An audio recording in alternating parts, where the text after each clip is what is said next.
Chapter 6:14. The ice soul heavenly silkworm was put into the old woman's sleeve, and the icy cold aura in the surroundings disappeared at the same time. Xiao Yu's nervousness had eased a lot. He pondered for a moment and then said, "Senior, those children of yours came to provoke me first." The old woman sneered and said, "So what?" Xiao Yu said, "Senior, even though you're powerful, you can't allow your children to act so wantonly, right?" The old woman suddenly stretched out her hand and grabbed Xiao Yu's neck before Xiao Yu could react.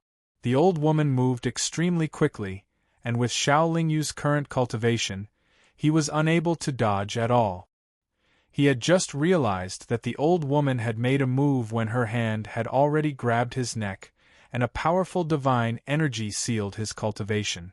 However, Xiao Yu's expression was still as calm as water, and he said calmly, "Senior, you better be careful. Your cultivation is profound, and if you accidentally strangle me to death, those children of yours will be buried with me." The old woman increased the strength of her hand when she heard this, and she said coldly, "Are you threatening me?" Xiao Yu said indifferently, "This isn't a threat, it's advice, and it's also the truth." The old woman snorted coldly, and then withdrew her hand and said, "What are your conditions?" Xiao Yu said very calmly, "Aren't you courting death by discussing conditions with Senior? The current situation is very clear. No matter what, as long as I release those children of yours, Senior will immediately kill me." The old woman said, "As long as you release them, I won't kill you." Xiao Yu said, "Senior, are you willing to swear an oath for this?" The old woman nodded and said, "Yes." However, Xiao Yu shook his head and said, "Senior, don't try to deceive me. If I'm not wrong, Senior is definitely a saint god expert. The soul oath you've sworn doesn't threaten or bind you at all. The saint god has already reached the peak of perfection in the god world, and he possesses the ability to deceive the workings of the heavens. Junior knows that." The old woman smiled and said, "You know quite a lot and your eyesight isn't bad. Since you know that I'm the saint god, then you should know the price of offending the saint god."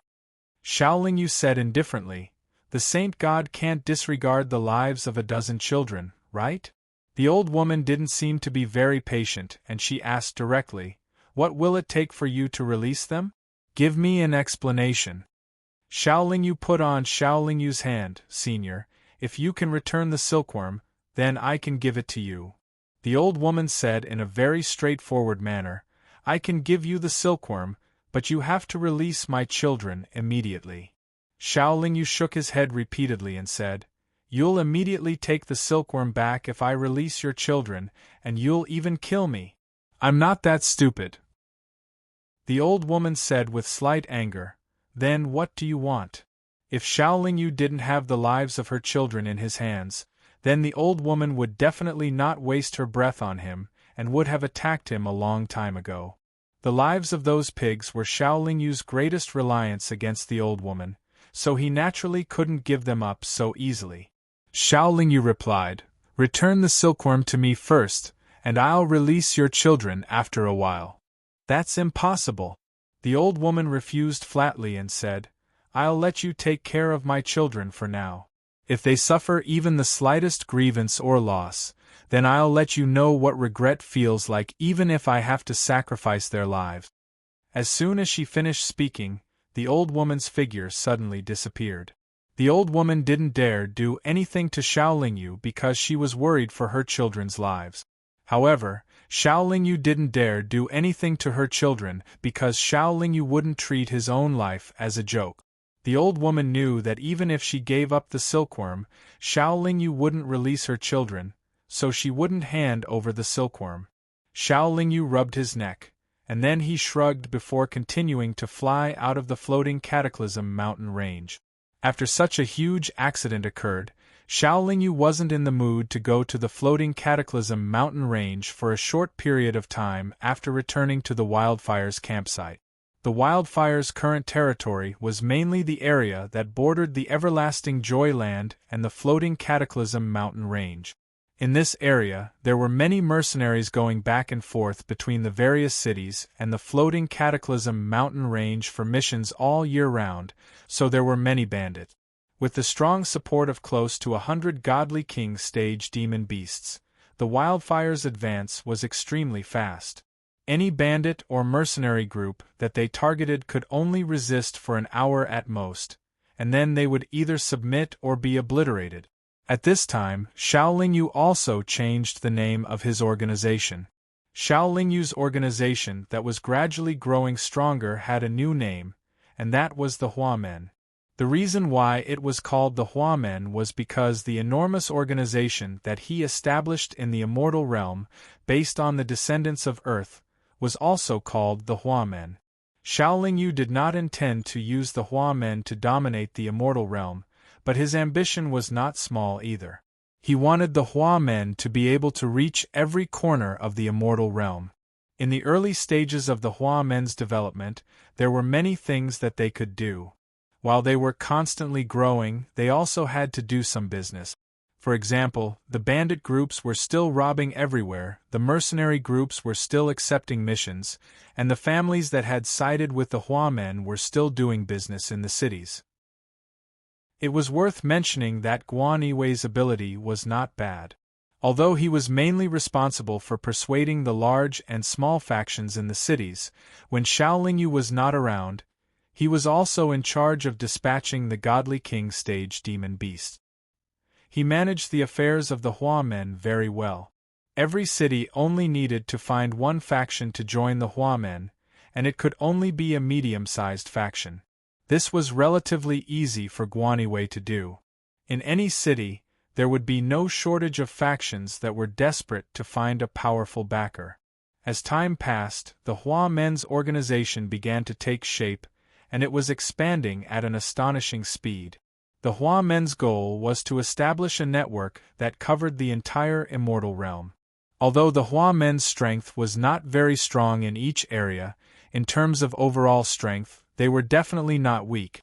Of course, according to the Huamen's development, even if there were Huamen cultivators all over the Chang'e realm, their overall strength would be far inferior to the Ko families, who controlled the Chang'e realm.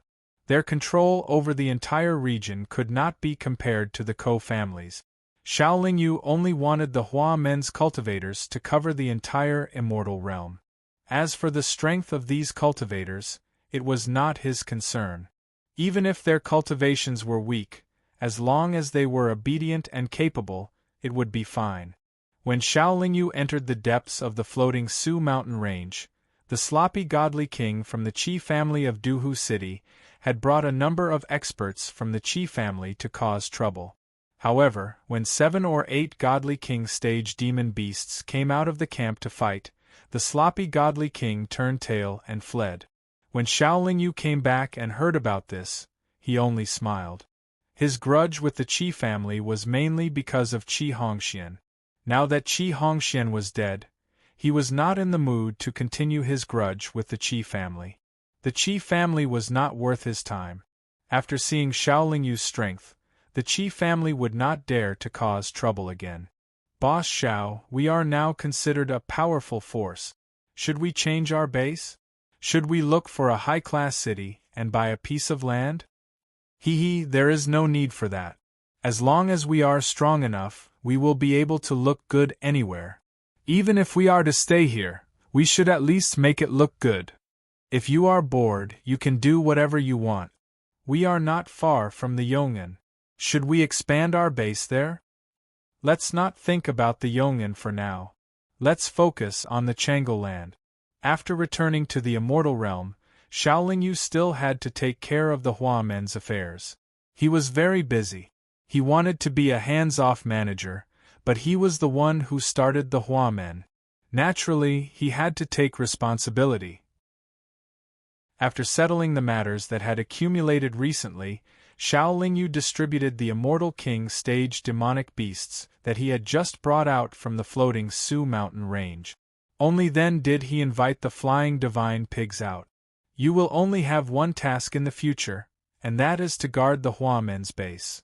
If anyone dares to slack off, I will kill one of you. Xiao Lingyu said to the 15 flying divine pigs mercilessly.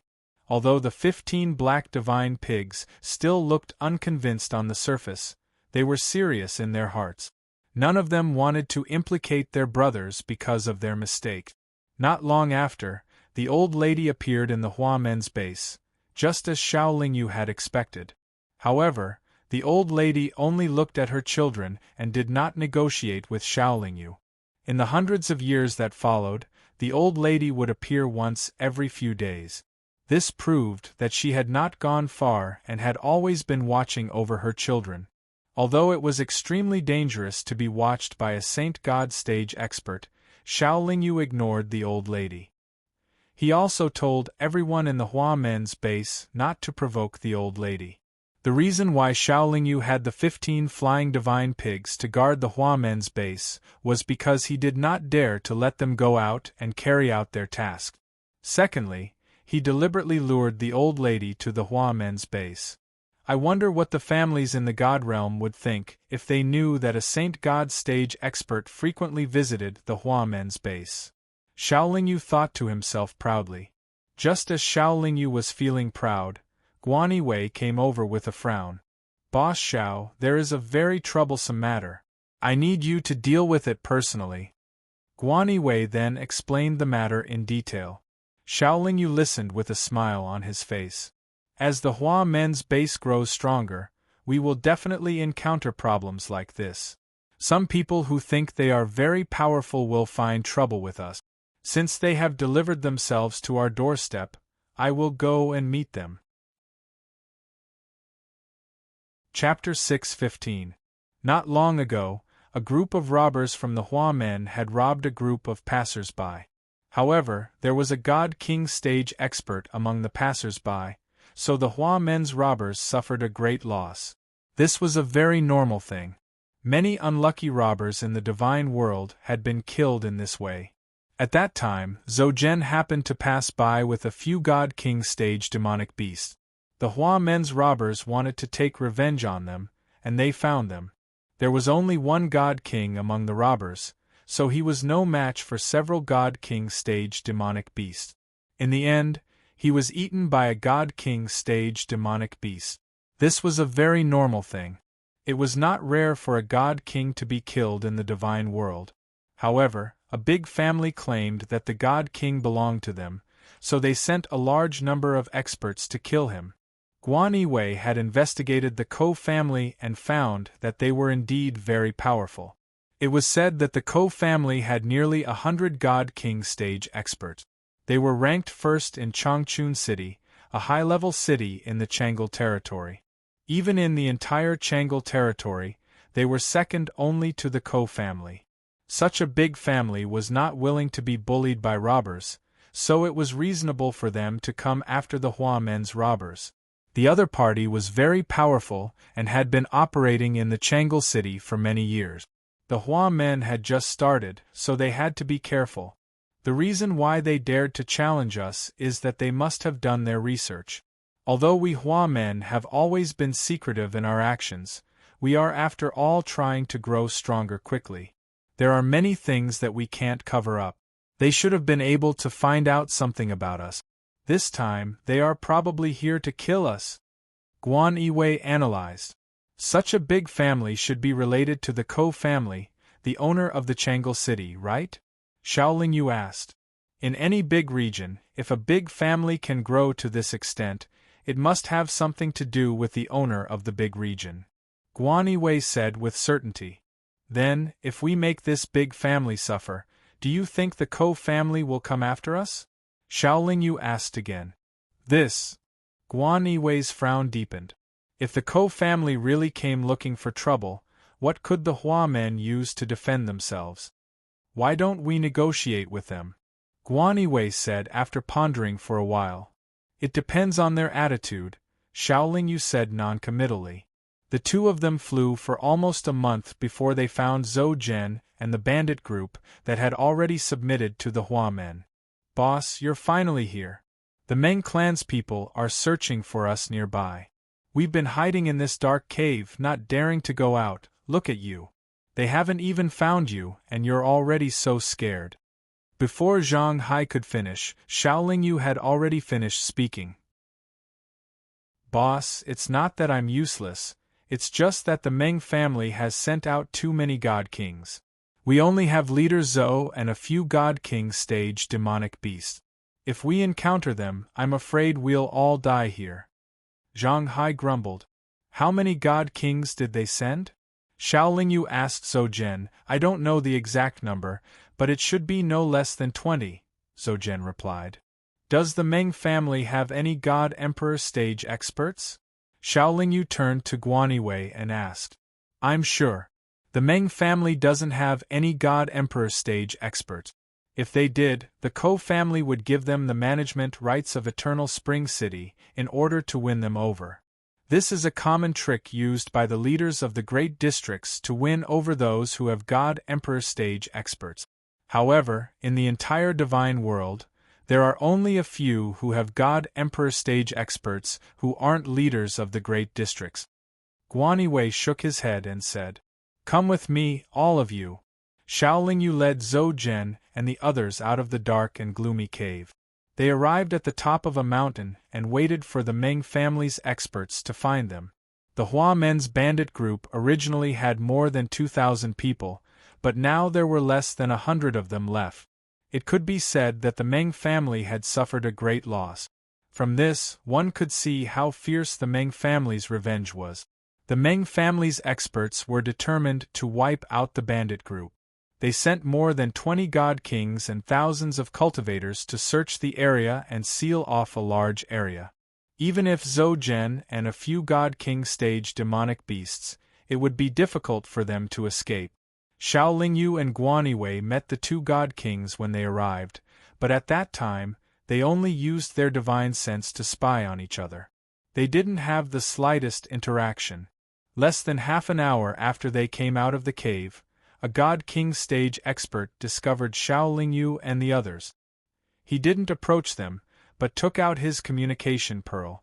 After another half an hour, 25 God King stage experts led more than 300 God monarchs and 2,000 divine gods to surround the mountain where Xiao Lingyu and the others were. Who is the leader of the Meng family? Come out and answer us. A late God King stepped forward from the other side. He was arrogant and did not allow anyone to refuse. Xiao Lingyu had even faced and threatened the sacred god before, so how could he possibly be afraid of a mere late-stage divine king expert? He leisurely flew several meters forward and said, The Meng family is indeed worthy of being called the #1 family in Everspring City. Even a random person from your family is so domineering. I admire you.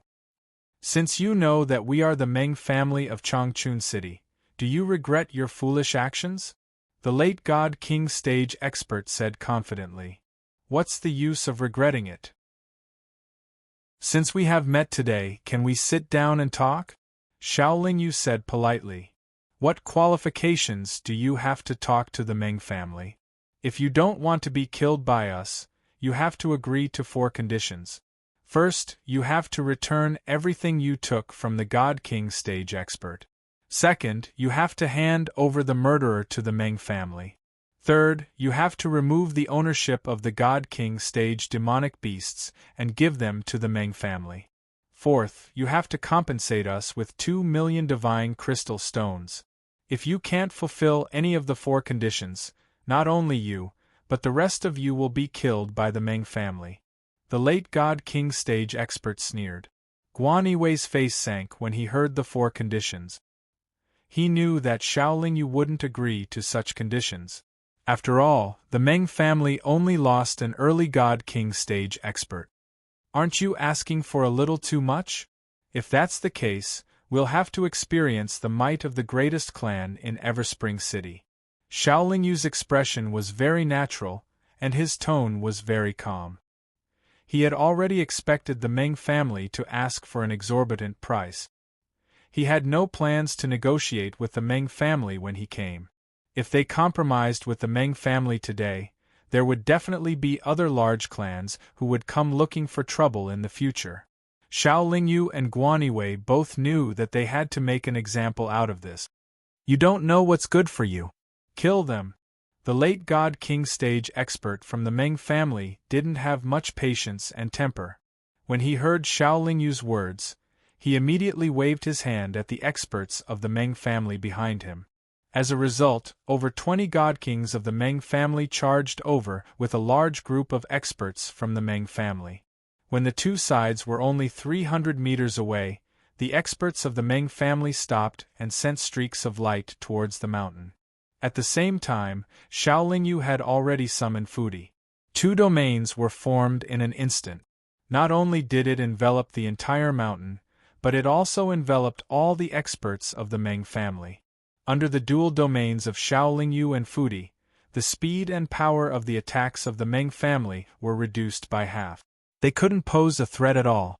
Xiao Lingyu only needed to release a little of his aura to disperse the divine light. It was normal for the first attack to fail. However, the family Zhang's cultivators below the God King stage were shocked to find that they were trapped in place by an invisible wave of energy. They couldn't move at all. The God Kings from the Meng family were even more shocked.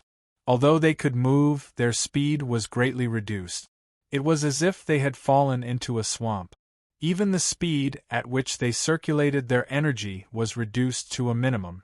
How were they supposed to fight?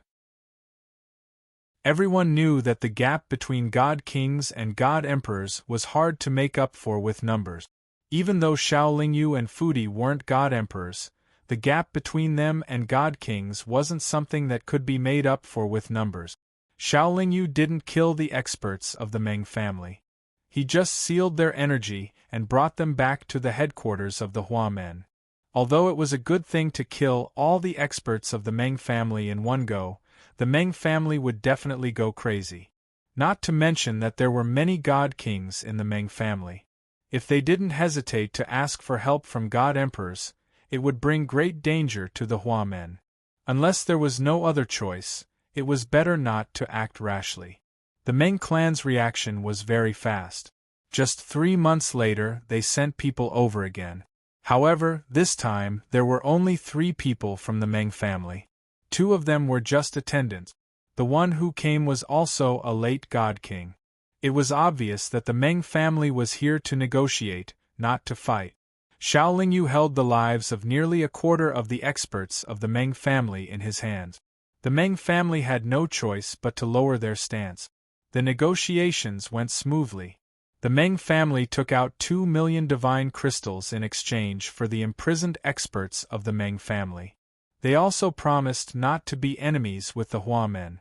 However, before they left, the expert from the Meng family who had come to negotiate asked Xiao Lingyu secretly, "We'll take out another 200,000 divine crystals in exchange for all the possessions of the God King from the Meng family who was killed before. I wonder if you'll give us some face. After all, those possessions are very meaningful to the God King's descendants, but they're not very useful to you." Chapter 6:16. Xiao Lingyu had lied. The interspatial ring was currently in his interspatial ring. If the other party was willing to pay 200,000 deity crystals for the interspatial ring, then its value would definitely exceed 200,000 deity crystals. As for why the other party said that it was important to the descendants of the Meng family's divine king, Xiao Lingyu felt that it was a stupid excuse. The other party couldn't be sure whether Xiao Lingyu was lying or not. After all, the Meng family had sent out a large number of experts to attack the Hua men's bandit group. They had killed many people and looted many things from the bandit. However, the things they looted from the bandits were usually not handed over to the Meng family. Naturally, the Meng family couldn't be sure whether the interspatial ring was included in the loot. Even if the Meng family had obtained the interspatial ring, they wouldn't be willing to hand it over. The elders of the Meng family couldn't do anything about it. After all, no one would buy the interspatial ring, and they couldn't search their souls one by one. The people from the Meng family who had come to negotiate could only leave behind a sigh and leave the magnificent gate with all the people they had imprisoned. After leaving the Hua men's bandit group, the late-stage divine king who had proposed 4 conditions to Xiao Lingyu said to the Meng family's expert who had come to negotiate, I think we should mobilize more people to annihilate this sect. If they could subdue so many of you in an instant, it would be useless to mobilize more people. Are we just going to let it go like this? They robbed us first and killed one of our divine king experts. Now we have to pay 2 million deity crystals. What kind of *T is this? Unless we ask for help from a divine emperor expert. But if they don't fear so many divine kings, I'm afraid that the person in charge is a divine emperor expert. Even if we pay a heavy price to ask for help from a divine emperor, we might not be able to get what we want. Then can we ask for help from the Ko family? Haha, we might as well ask for help from a divine emperor expert. Why? The Ko clan isn't being bullied by others. Just because we are a vassal of the Ko clan, do you think the Ko clan will send God Emperor experts to fight us? That's definitely impossible. Furthermore, inviting the Ko clan would only backfire. The Ko clan would most likely mediate between the two parties before trying their best to rope in the Hua men. After all, we only lost a god king and lost 2 million deity crystals. The Hua men, on the other hand, might be a superpower with a god emperor expert. Why is it so complicated? Actually, it's not complicated at all. It's just that your thinking is too simple. There are many things in the divine world that are not as simple as they seem on the surface. Just as the Meng family's experts were retreating, Xiaolingyu arrived at a secret room with heavy restrictions. With a thought, a stream of light flew out from between his fingers and landed in his other palm. A storage ring appeared in Xiaolingyu's palm. This storage ring had been left behind by the fallen god king of the Meng family. However, this storage ring was of a very high grade. Not only was it a top-grade deity artifact, it was also covered with countless layers of restrictions. Until now, Xiaolingyu still hadn't completely removed the restrictions, so he didn't know what was inside the storage ring. However, he could guess that there were treasures inside. Otherwise, the Meng family wouldn't care so much about it and wouldn't have placed so many high-level restrictions on it. After being locked in this secret room for half a year, Xiaolingyu finally managed to remove all the restrictions on the storage ring. After that, he immersed his consciousness into it. The storage ring was extremely spacious. There were also many things inside. At first glance, there were all sorts of high-grade deity stones piled up like mountains. Xiaolingyu was no longer interested in the deity stones. His consciousness looked at other things. Needless to say, there were quite a few good things inside. Just the high-grade deity artifacts alone numbered close to 50. There were also 4 top-grade deity artifacts. Naturally, there was no lack of high-grade pills. However, there were also some cultivation materials. The high-grade ones were stored in jade or wooden boxes, while the low-grade ones were casually piled up on the side. Taking out the jade and wooden boxes one by one, he carefully opened them all. One by one, the high-grade and top-grade materials were revealed to Xiaolingyu. Xiaolingyu had been to the Tenchi's treasure vault before. Thus he could be considered as someone who had seen a lot of things. Thus, these materials, which would make any God King expert's heart beat faster, did not affect Xiaolingyu much. No wonder the Meng family was willing to spend 200,000 divine crystals to get back this storage ring. The collection inside is really rich. Not to mention other things, just these materials alone can be exchanged for millions of divine crystals. Xiaolingyu thought to himself as he looked at the storage ring. When Xiaolingyu opened the 125th box, his calm expression suddenly changed. Then, it was replaced by a look of ecstasy. In this jade box, there was an ancient vine that was emitting a 7-colored radiance. This ancient vine was about a foot long and curved. There were a total of 7 bends, and each bend would bulge. Moreover, each bend would emit a different color. The 7 curved bulges were sparkling like 7 resplendent gems. Xiaolingyu's ecstasy was because this ancient vine was the 7-star pearl vine that he had been looking for a long time. I've made a fortune, I've made a fortune, haha. Inside the secret chamber, Xiaoling Yu's maniacal laughter shook the restrictions until they crackled. To the Meng family, the 7-star pearl vine might only be a rare top-grade material, but to Xiaoling Yu, it was a priceless treasure. After putting everything away, Xiaoling Yu walked out of the secret chamber. Although he tried to suppress his excitement, the smile on his face was still very obvious. Now that all the materials had been prepared, he could attempt the 7th revolution of the 9-revolution chaos formula. However, before that, he had to inform Zhou Zhen, Guanyiwei, and the others. With the 2 million divine crystals provided by the Meng family, the Hua men would not have to worry about their finances for a period of time. With the divine crystals and a large number of divine kings, the Hua men would not have any problems as long as they did not provoke the Ko family in the Yong'an. After informing them of some matters, Xiaoling Yu waited for a few more days. When the old lady appeared, he left the Hua men's encampment and randomly chose a direction to fly in. After flying at his own speed for 3 days, he chose a place where there was no one. Xiaoling Yu took out his tube-shaped divine weapon and changed directions. After flying for a few more days, he stopped at the entrance of a cave in the floating Su mountain range. After entering the cave, Xiaoling Yu began to dig deeper into the ground. At the same time, he used rocks to seal the tunnel behind him. Xiaoling Yu only stopped when he reached the location of the underground magma. After traveling in the direction of the magma for an entire month, Xiaoling Yu finally found a crack that was just big enough for him to pass through. He leaned his body sideways and squeezed into it. This crack was very long. Xiaoling Yu only went a few thousand feet deep. Then, he took out his divine weapon, the 8-legged Tai Chi cauldron, and hid inside it. Originally, the location of the underground magma would not be discovered. It was safe enough for Xiaoling Yu to cultivate here. However, this was not an ordinary cultivation. He was trying to break through to the next realm. If he was disturbed, he might die on the spot. It was safer to hide inside the 8-legged Tai Chi cauldron. He sat down cross-legged and meditated quietly. Xiaoling Yu worked hard to raise his condition to the best possible level. He calmed his breathing and cleared his mind. Another 2 months passed before Xiaoling Yu began to deal with the materials he had bought previously.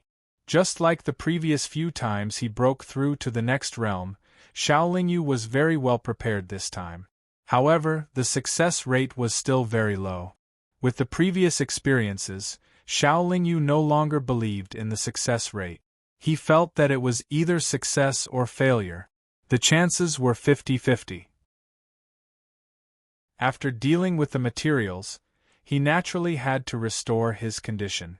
A year after leaving the Hua men's encampment, Xiaoling Yu woke up from his meditation. Then, he piled up divine crystals around him. Using his palms, he released a suction force and absorbed all the divine power in the divine crystals into his meridians. The divine power flowed through his meridians and then gathered in his dantian. At this moment, the chaotic divine infant released waves of pure chaotic divine power, guiding the divine power that entered his body to form an energy whirlpool. It then used the chaotic phantom fire to burn the energy whirlpool and accelerate the transformation of the divine power into chaotic divine power. Just this simple process of absorbing energy and improving his cultivation took Xiaoling Yu close to 3 years. This was all thanks to his supreme-grade divine artifact body. His meridians were extremely tough, allowing a large amount of divine power to quickly pass through them without the danger of exploding. It was also thanks to the chaotic phantom fire's powerful might that accelerated the transformation of the divine power.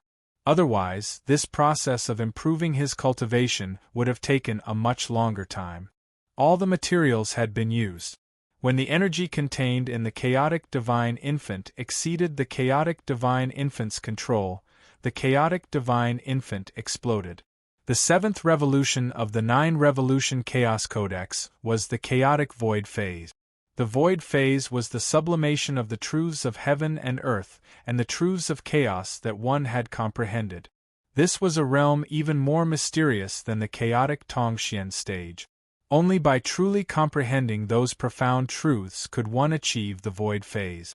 In other words, one could see through everything. What was illusory, and what was real.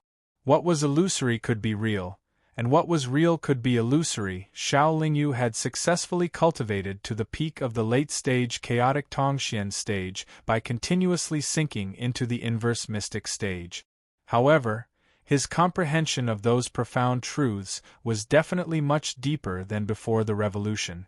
However, he was still far from being able to see through everything. Although breaking into the chaotic void phase did not require one to be able to see through everything, one must at least have the foundation to see through everything. Xiao Lingyu did not even know if he had that foundation. Even if he did not have that foundation, it was imperative for him to break into the chaotic void phase. Chapter 6:17. What was even worse was that the moment the golden soul pearl exploded, the inverse mystic realm actually followed, and the inner demon immediately took effect on his consciousness. Xiao Lingyu was already prepared for this.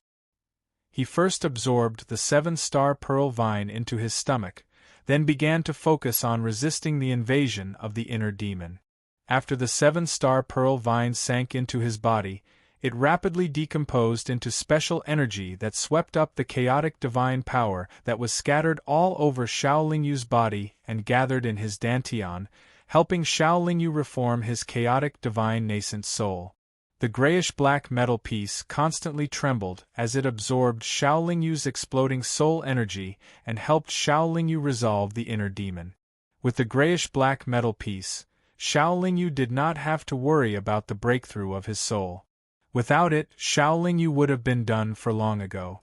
At the later levels of the 9 Revolutions Chaos Mantra, if one did not have any special methods to help them, the chances of advancing were extremely slim with just their own cultivation.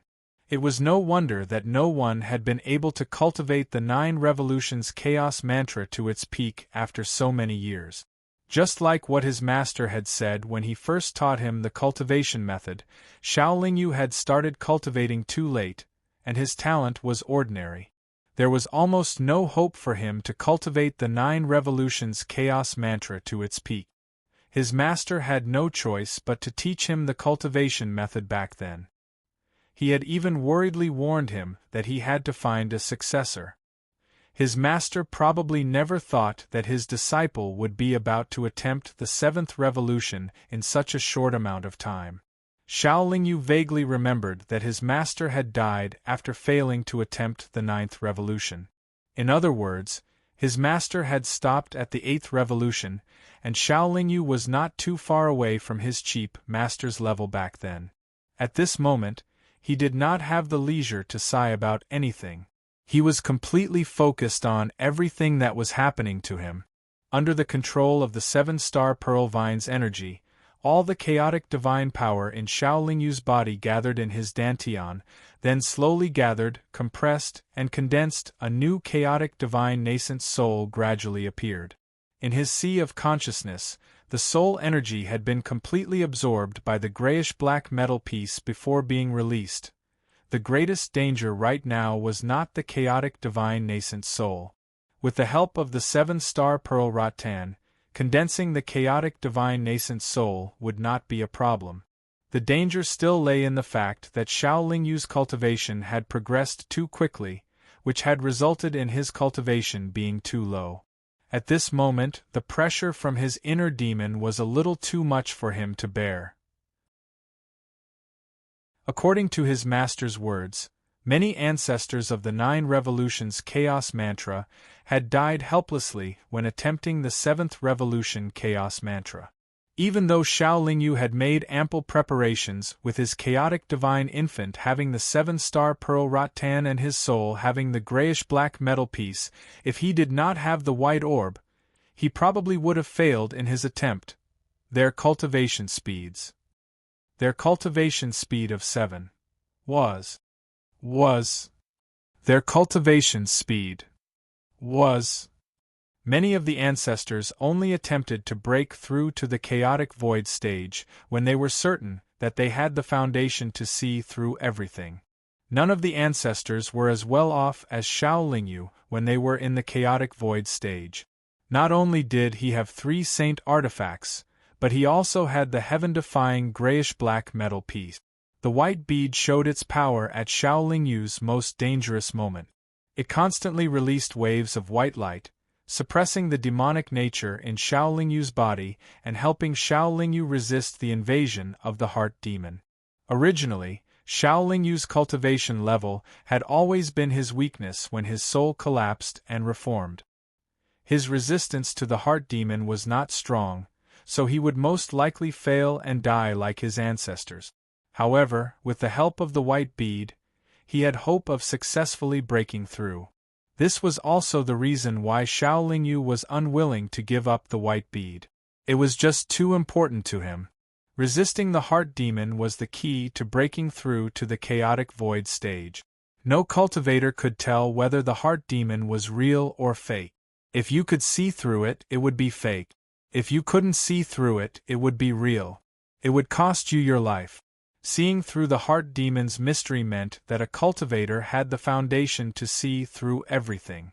Many of Xiao Lingyu's ancestors rarely entered the inverse mystic realm when they were in the chaotic void stage. Thus, they rarely faced the heart demon. However, Xiao Lingyu entered the inverse mystic realm whenever he cultivated during the chaotic void stage. He didn't even know how many heart demons he had seen. After seeing so many, he naturally saw through them. Although he couldn't tell whether the heart demon was real or fake, at least his resistance to it was far greater than other cultivators. In addition, the white bead suppressed the heart demon. Although the heart demon kept attacking Xiao Lingyu's consciousness, Xiao Lingyu was able to stay awake and control the cultivation in his dantian. There were 2 reasons why Xiao Lingyu's ancestors failed when they tried to break through to the chaotic void stage. One was when their consciousness collapsed due to the heart demon's invasion. The other was when they barely resisted the heart demon's invasion, but their consciousness was unable to control the energy in their dantian. As a result, a new chaotic divine infant couldn't be formed, and they eventually exploded. Neither of these situations would happen to Xiao Lingyu. This meant that he was destined to succeed this time. Just when the white bead's power was almost exhausted and it was about to collapse, the heart demon finally disappeared. A soul golden bead emitting a 7-colored chaotic light shone brightly in his sea of consciousness. At this moment, the chaotic divine infant in his dantian gathered and solidified again. On top of the chaotic divine infant's head, the original 6 little lotuses of different colors were replaced by 7 stars the size of dates. The 7 stars were also very mysterious and dazzling. They constantly rotated slowly, emitting waves of chaotic light that enveloped the chaotic divine infant. Xiao Lingyu opened his eyes and opened his palm. With a thought, a colorful rainbow of chaotic divine power shot out from his palm. Under his control, it flew around him. Xiao Lingyu could feel the energy contained in the rainbow. If it was used as an attack, its power would definitely surpass that of an ordinary supreme-grade divine artifact. With a wave of his arm, the 7-colored rainbow dissipated, and he released the primal chaos phantom fire. With his cultivation level greatly improved, his ability to control fire naturally improved as well. He could control the chaotic dark shadow fire at will. Moreover, the improvement of the chaotic divine power in his body could also restrict the chaotic dark shadow fire.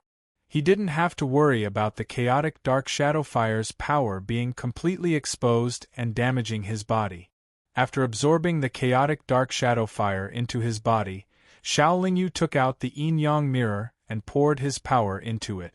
What surprised Xiao Lingyu was that this time, he used up all of his power and exploded more than half of his blood crystals to release the 4 illusory monsters from the yin-yang mirror. However, it was worth it to use so much power because the 4 illusory monsters all had the aura of an early-stage god-emperor, just as he expected. Xiao Lingyu was very satisfied with the improvement this time. After putting away the yin-yang mirror, he began to absorb and convert the energy in the divine crystals to recover his power and save up the blood crystals. After he had fully recovered, he used a full 3 months to familiarize himself with his cultivation level before leaving the 8-legged Tai Chi cauldron. However, as soon as he came out, he was shocked because the old lady had come here without him knowing and was staring at the 8-legged Tai Chi cauldron. The old lady was still wrapped in a black robe. When she saw Xiao Lingyu come out and looked at Xiao Lingyu, she could not help but exclaim in surprise, "No wonder you hid so well. It turns out that you were trying to break through. TSK, not bad. It's not easy to cultivate the chaotic force to this level." "Haha, Senior is too kind." Xiao Lingyu waved his hand and kept the 8-legged Tai Chi cauldron. "You even have a saint weapon, and you seem to have cultivated a very advanced chaotic technique. If I'm not wrong, you either have an expert behind you or you've obtained the inheritance of an expert." The old lady narrowed her eyes and said, "Senior's eyes are as sharp as torches. You even saw through this." Xiao Lingyu did not deny it. After all, denying it would not benefit him at all. If he admitted it, it might make the old lady more cautious. However, the old lady thought to herself, if this kid has an expert behind him, he will become a saint god expert sooner or later if he continues to cultivate like this. At that time, my dozen or so children will not have the chance to remove the ownership. But I can't do anything to him now. What should I do? The old lady could not think of a better solution for a long time. She simply disappeared in front of Xiao Lingyu. Phew! Xiao Lingyu heaved a long sigh of relief, and his mood relaxed a little. After leaving the underground magma, Xiao Lingyu returned to the Hua men's residence. Xiao Lingyu did not leave for too long, so the Hua men did not change much. Before he left, he also told everyone that the Hua men should keep a low profile while he was away. After returning to the Hua men's residence, Xiao Lingyu did not care much about the Hua men.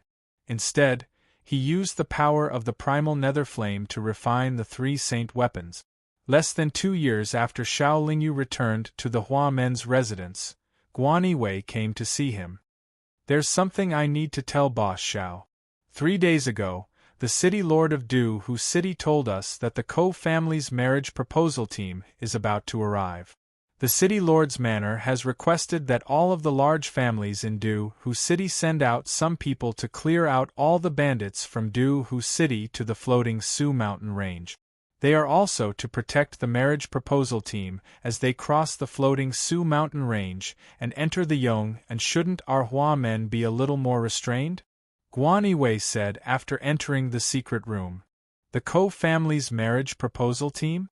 Why are they going to the Yong'an?" Xiao Lingyu asked, puzzled. "It said that the Ko family is going to marry the family Jiang of Yong'an. The 2 families seem to have reached an agreement.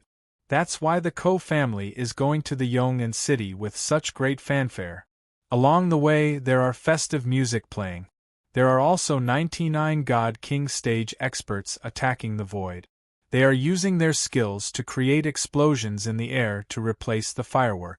The Ko family also requested that the marriage proposal team pass through every city." Chapter 6:18. The Ko clan's overall strength was the weakest among the several large clans that controlled the God realm. This marriage alliance with family Jiang was of utmost importance to the Ko clan. The Ko family attached great importance to this marriage, so even though the verbal proposal had already been approved by the Jiang family's patriarch, Jiang Xingye, they still had to go through the motions of the proposal. Moreover, they had to go through the motions in a dignified manner to fully demonstrate their sincerity. Although the family Jiang had suffered a great loss in the Night Demon's invasion, and even their God Emperor Great Elder had died in battle, along with many God King experts, Their overall strength was still in the top 3 among the large clans in the God realm. They were much stronger than the Ko clan. However, the family Jiang still needed a long time to recover. After all, the family Jiang had borrowed a lot of divine stones from the Ko clan. In many people's eyes, the marriage alliance between the Ko clan and the family Jiang wouldn't be too big of a problem. The Ko clan's marriage alliance had brought along many valuable treasures and large amounts of divine crystals. The Ko clan's patriarch had even publicly announced that the huge amount of divine stones they had lent to the family Jiang to defend against the night demon's invasion was also considered a betrothal gift. In fact, the Ko clan's patriarch's decision to consider the amount of divine stones lent to the family Jiang as a betrothal gift seemed forthright and generous, but in reality, it was all part of the Ko clan's patriarch's scheme. It was common knowledge that rejecting a marriage proposal meant that one couldn't accept the betrothal gift. If the family Jiang rejected the Ko clan's public proposal, then not only would the family Jiang be unable to accept the betrothal gift, they would also have to immediately repay the amount of divine stones they had borrowed. In order to defend against the night demon's invasion, the family Jiang had already exhausted all of their resources. They didn't even have enough divine stones to repay the Ko clan's debt. Where would they find such a large amount of divine stones to repay the Ko clan's debt in such a short time? As such, the Ko clan's marriage alliance was practically set in stone. When Xiao Lingyu heard the news, he frowned and wondered whether the Ko clan would marry Jiang Lanyue or Jiang Lanchang. Boss Xiao, the Ko clan's marriage alliance's route may not pass by our base, but it's not too far away. I think it's better for us to retreat.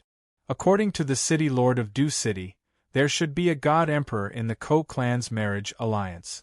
Furthermore, the city lord of Du City is very dissatisfied with the Hua men's base. If he managed to convince the god emperor from the Ko clan god emperor might come to our base. Guan Yiwei reminded Xiao Lingyu. Xiao Lingyu rubbed his chin. He rubbed his chin. Retreat? We clans sex retreat. Clans. S family clans. S clans. Clans twos. Although Guan Yiwei was intelligent, he was still confused by Xiao Lingyu's words. He asked in surprise, "Why is that?" Xiao Lingyu said casually, "I've just made some progress in my cultivation. I want to find a god emperor to practice with." Guan Yiwei was even more surprised, but he didn't ask any more questions. He left the Hua men's base and went to Du City. Xiao Lingyu naturally wasn't in a hurry to find a god emperor to practice with. He wanted the Ko clan's experts to come and cause trouble so that he could take the opportunity to ruin the Ko clan's marriage alliance. Naturally, he couldn't openly tell others about his thoughts. From Xiao Lingyu's point of view, if the family Jiang really wanted to marry a daughter, he would definitely marry Jiang Lanyue, who looked more mature. Jiang Lanchang looked like a little girl who hadn't fully matured yet. The family Jiang probably wouldn't let her get married now. After Guan Yiwei left, Xiao Lingyu suddenly remembered that Jiang Lanyue had said that her father wouldn't engage in political marriages. He wouldn't use her and her sister's happiness as a bargaining chip. She and her sister would never marry someone they didn't like. But Jiang Xingye had clearly verbally agreed to the Ko clan's marriage alliance.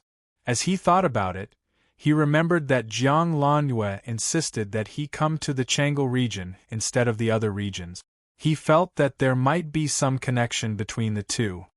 Could it be that Jiang Xingye and Jiang Lanyue purposely made me come to the Chang'e region and believe that I can ruin the Ko clan's marriage alliance? That shouldn't be the case, right?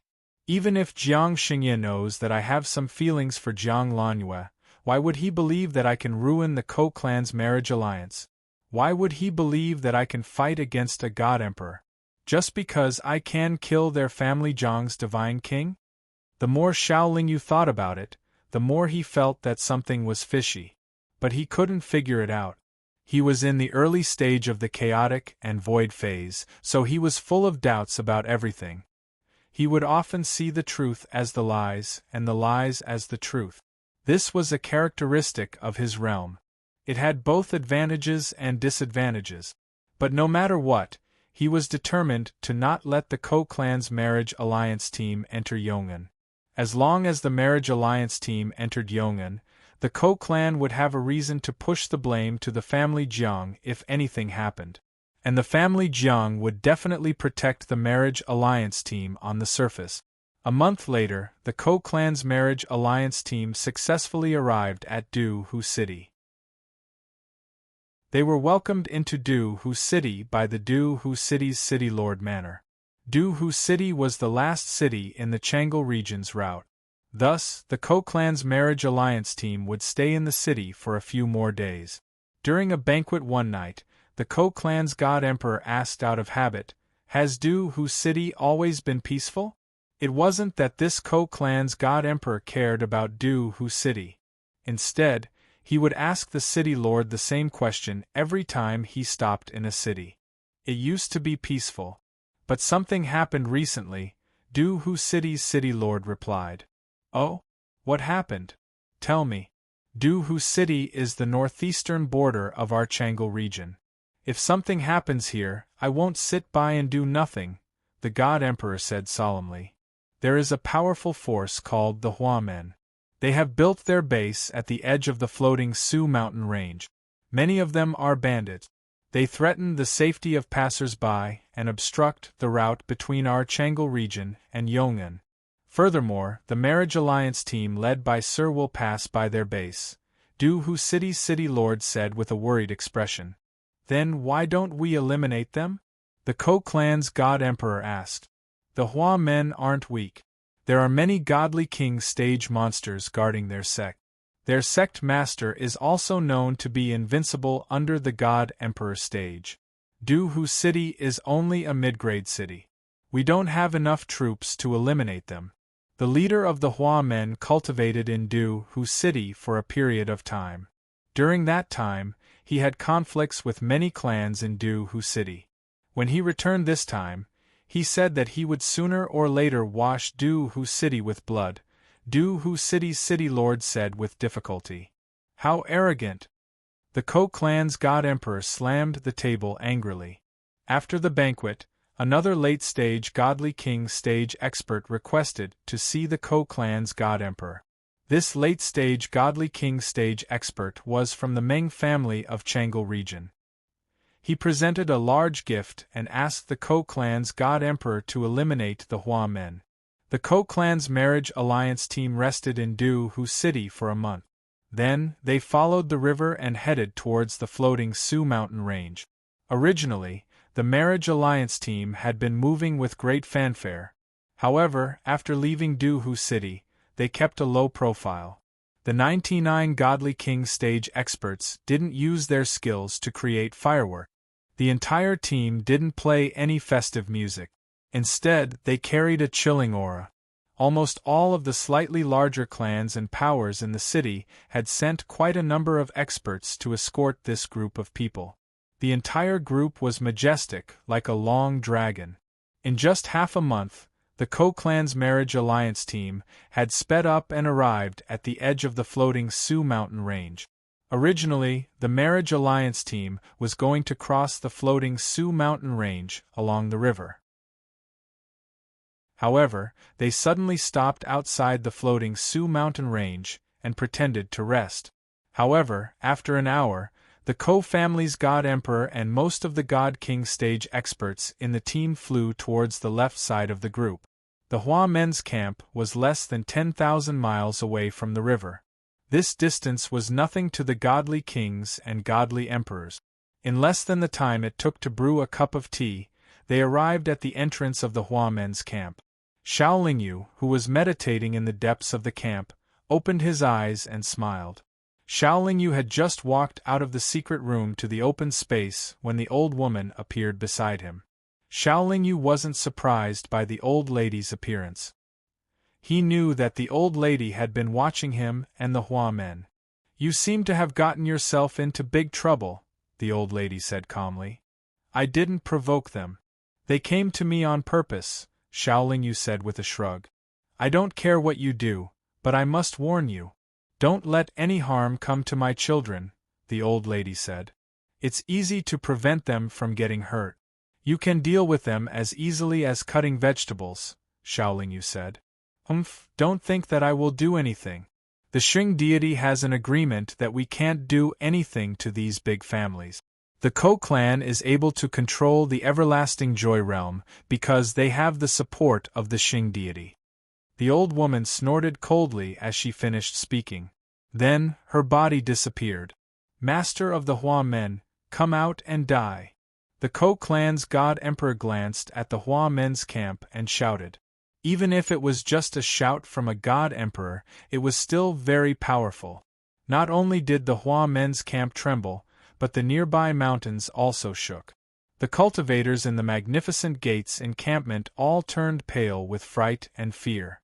The 15 black divine pigs were sleeping soundly. They were obviously unhappy when they were woken up by the shout.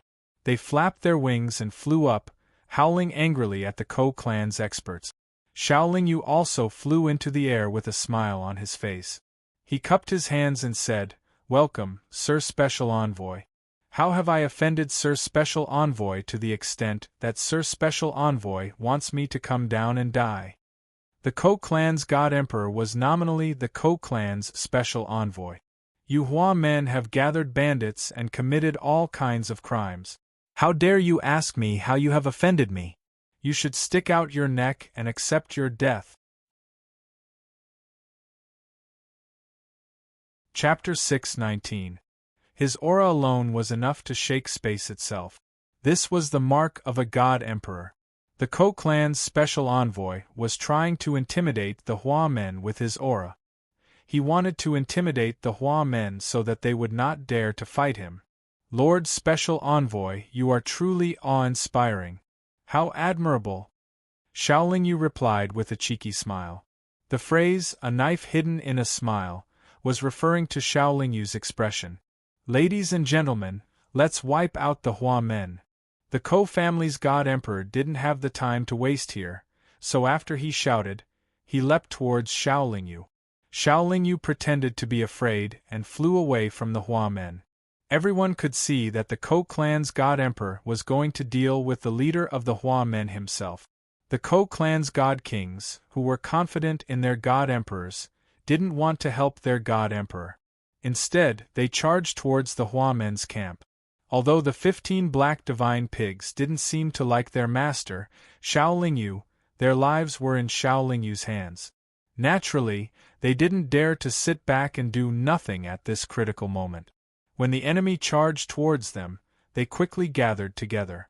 First, they formed a black shield around themselves. Then, they released their god energy and formed a black rainbow that shot towards the Ko clan's god kings. Since Xiaoling was going to fight the marriage proposal team, he naturally wouldn't just leave the 15 divine pigs to guard the camp. When the battle broke out, more than 30 god king monsters flew out from the Hua men's camp. These 30 god king monsters were only responsible for supporting the 15 divine pigs. They protected the divine pigs formation and prevented the enemy from attacking the divine pigs formation. The combined attack of the 15 divine pigs was something that even Situ Maozheng, a god king with a top-grade god artifact, couldn't defend against. It was also very lethal to the Ko clan's god kings. The black rainbow released by the divine pigs shook the space as it shot towards the Ko clan's god kings. The Ko clan's god kings who couldn't dodge in time were instantly killed. The strength and divine abilities of the children of Saint God experts were naturally not to be underestimated. The Hua men's encampment was safe for the time being, while Xiaoling brought the Ko clan's god emperor and flew for tens of thousands of miles before they were stopped, fleeing before the battle. With this bit of ability and backbone, you dare to form a force? The Ko clan's god emperor sneered. That's right. We Hua men are weak and weak. How can we be tough in front of the powerful Ko family? Xiaoling said with a smile. The Ko clan god emperor did not know why, but when he saw the other party's smiling face, he felt disgusted. He felt that the other party was really asking for a beating. Hence, he did not say anything else and immediately rushed over. Even though Xiaolingyu had reached the primal chaos void phase stage, his speed and soul realm were still far from that of a God Emperor stage expert. Thus, it was useless for him to dodge. As the other party pounced towards him, Xiaolingyu released his primal dark shadow flame. The Ko clan's God Emperor originally thought that he could easily kill the Hua men's God Emperor, so he did not use any magic treasures. He only sent out a palm strike. However, when he saw the fire dragon that caused space to boil, he faintly felt that the other party would not be so easy to kill. After dissipating the fire dragon, the Ko clan's God Emperor took out a golden blade and attacked Xiaolingyu again. What made the Ko clan's God Emperor depressed was that his cultivation level was clearly much higher than his opponent's. Under normal circumstances, his opponent should not have been able to react in time when he attacked at high speed. However, every time he got close, his attack would be blocked by the fire dragon. The power of the fire was extremely strong. Even a God Emperor like him did not dare to let it burn him. The reason why the primal dark shadow flame reacted so quickly was not because Xiaolingyu was controlling it. Instead, it was because the fire spirit of the primal dark shadow flame was very sensitive. When the primal dark shadow flame blocked the other party's attack, Xiaolingyu brought out the saint weapon Yin-Yang Mirror. Then, he used all his strength to release 4 illusory monsters. If he did not use the saint weapon, Xiaolingyu would only be able to contend with this God Emperor for a while. He would not be able to win, but he would not be able to resist for long. The 4 illusory monsters did not seem very strong in the 8-legged Tai Chi cauldron. However, in the divine world, the moment they appeared, the space around them started to tremble violently. Just as the Ko clan's God Emperor was surprised, the 4 illusory monsters' 4 symbols domain had already enveloped the entire place. The Ko clan's God Emperor gradually felt the pressure around him increasing. His strength was also being restricted. At this moment, he released his own domain. However, he was only one person. How could his domain resist the 4 symbols domain of 4 God Emperor monsters? The 4 illusory monsters had a great advantage in terms of domain and numbers. In addition, they were not afraid of any attack. The 4 illusory monsters immediately put the Ko clan's God Emperor in danger. No wonder he has been smiling so mischievously. He has such a trick up his sleeve. The Ko clan's God Emperor finally realized the seriousness of the situation. In the sky above the battlefield where Xiaolingyu and the Ko clan's God Emperor were fighting, the old lady was also surprised. She muttered to herself, "Where did this brat come from? He actually has such a powerful saint weapon." The more the Ko clan's God Emperor fought, the more shocked he became. At this moment, the 4 illusory monsters surrounding him were not afraid of any of his attacks. It was as if they did not exist at all. However, their attacks were very strong. Even the best defensive saint weapon could only withstand their attacks for a few breaths of time. At this moment, even if the Ko clan's God Emperor wanted to escape, it was very difficult for him. This was because the 4 illusory monsters were following him like shadows. He could not even charge out of the 4 symbols domain, so how could he escape? When all the defensive saint weapons were forced to retreat, and the Ko clan's God Emperor had lost half of his strength, only then did the Ko clan's God Emperor experience the power of the 4 illusory monsters. He was hit repeatedly and blood spurted from his mouth. His face was green and purple. What depressed the Ko clan's God Emperor the most was that, from start to finish, he did not pose any threat to the master of the Hua men. The Ko clan's God Emperor could no longer display any decent defense. Xiaolingyu ordered the 4 illusory monsters to gradually shrink the encirclement.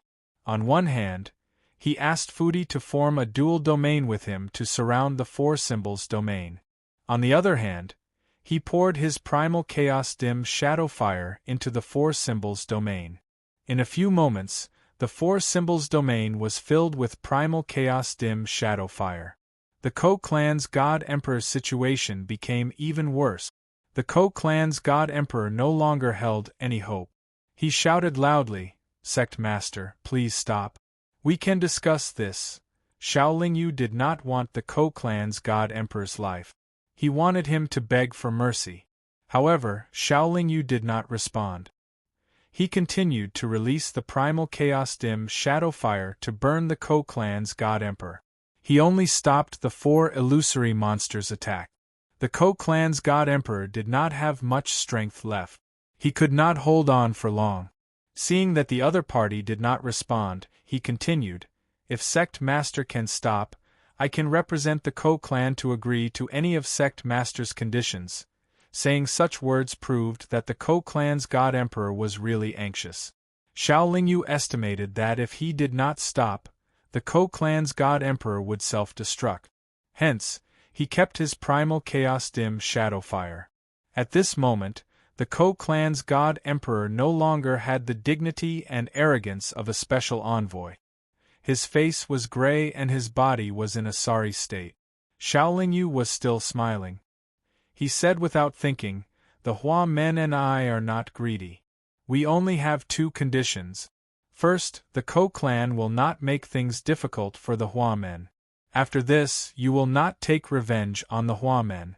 Secondly, all the betrothal gifts you have prepared for the marriage proposal will belong to the Hua men. Not only the gifts you have brought with you, but also the divine stones you have lent to the family Jiang." When the God Emperor heard Xiaolingyu's words, he immediately spat out a few mouthfuls of blood. He cursed in his heart, "This is not considered greedy?" However, for his own life, the Ko clan's God Emperor did not dare to curse out loud. He estimated that if he said even the slightest bit of disrespect, he would die on the spot. When life and dignity clashed, the Ko clan's God Emperor chose life. He comforted himself with the thought that where there was life, there was hope. We can agree to both conditions. However, it is not difficult for us to keep the betrothal gifts we brought. The family Jiang may not accept this. The amount of divine stones is huge. Can you get it all? The Ko clan's God Emperor did not forget to try and fight for it. Whether we get it or not is our problem. You and the Ko clan don't have to worry about it, Xiaolingyu replied. All right, as long as you let me go, I will agree to both conditions, the Ko clan's God Emperor said dejectedly. Words are no guarantee. Let's just write a contract. Xiaolingyu then took out 2 white brocade handkerchiefs and handed them to the Ko clan's God Emperor. He said, "Use your blood essence to write 2 copies. I will keep one and send the other to the family Jiang." The Ko clan's God Emperor only hesitated for a moment before he braced himself and used his blood essence to write a few lines on the 2 white brocade handkerchief. Xiaolingyu then made the Ko clan's God Emperor swear a soul oath that he would never be an enemy of the Hua men again. He then looted the Ko clan's God Emperor's storage ring. The betrothal gifts prepared by the Ko clan were naturally in the Ko clan's God Emperor's storage ring. However, Xiaolingyu did not care whether they were betrothal gifts or not. With a thought, he emptied the Ko clan's God Emperor's storage ring. The betrothal gifts prepared by the Ko clan, in addition to the lifetime collection of a God Emperor expert, were naturally an immeasurable amount of wealth. Xiaolingyu's heart was filled with joy as the divine stones that the magnificent faction needed for its future development had finally been secured. The Ko clan's God Emperor had never been humiliated like this before. Ever since the Ko clan obtained the support of the Xing God and became the master of the everlasting joy realm, they had never been bullied like this before. He really did not know how he would explain this to the clan head and the rest of the clan when he returned. Fortunately, the Ko clan did not have many God Emperors, nor did they have any particularly strong existences. Even if he signed that humiliating agreement, he would not be killed by the Ko clan. The Ko clan's God Emperor then flew back to the Hua men's camp and took away the remaining Ko clan's God Kings. The marriage proposal team had suffered such a heavy blow that even the betrothal gifts were gone. The marriage proposal had naturally come to an end. They could only put it aside for the time being. The old lady then flew in front of Xiao Lingyu and said, "Brat, your appetite is really big. But if you offend the Ko clan, you will be in danger." Chapter 620. From the old woman's point of view, the person Xiao Lingyu was referring to should be the expert behind him. She thought to herself, "This brat really has a powerful background. No wonder he's not afraid of me, a holy deity expert." In fact, Xiao Lingyu didn't have any powerful people backing him up in the god realm. The person he was referring to was this old woman. If the Ko family didn't invite a holy deity expert and only sent 2 god emperors, they wouldn't be able to kill Xiao Lingyu. If the Ko family managed to invite the holy deity, Xiao Lingyu didn't believe that the old woman would just watch as he was killed. After all, if he died, none of the black divine pigs would survive. The holy deity isn't easy to invite. The holy deity has an agreement that unless a cultivator below the holy deity level provokes the holy deity won't act against ordinary cultivators. Even if you kill everyone in the Ko family, the holy deity won't show up. After saying this, the old woman disappeared again. The 15 black divine pigs weren't injured at all. They were gathered together, and ordinary God King stage cultivators couldn't do anything to them. However, under the attack of so many God King stage cultivators, the Hua men's base was in a mess. More than 20 God King stage beasts died in the battle. The Hua men's losses were even greater, and Xiao Lingyu took the storage ring of the Ko family's God Emperor, so he didn't care too much about the loss of the Hua men. Rebuilding the base wasn't a difficult task, and Xiao Lingyu didn't care about it. After he returned to the base, he asked Guan Yiwei to personally send a copy of the Ko family's God Emperor's letter to the family Jiang in Yangon City.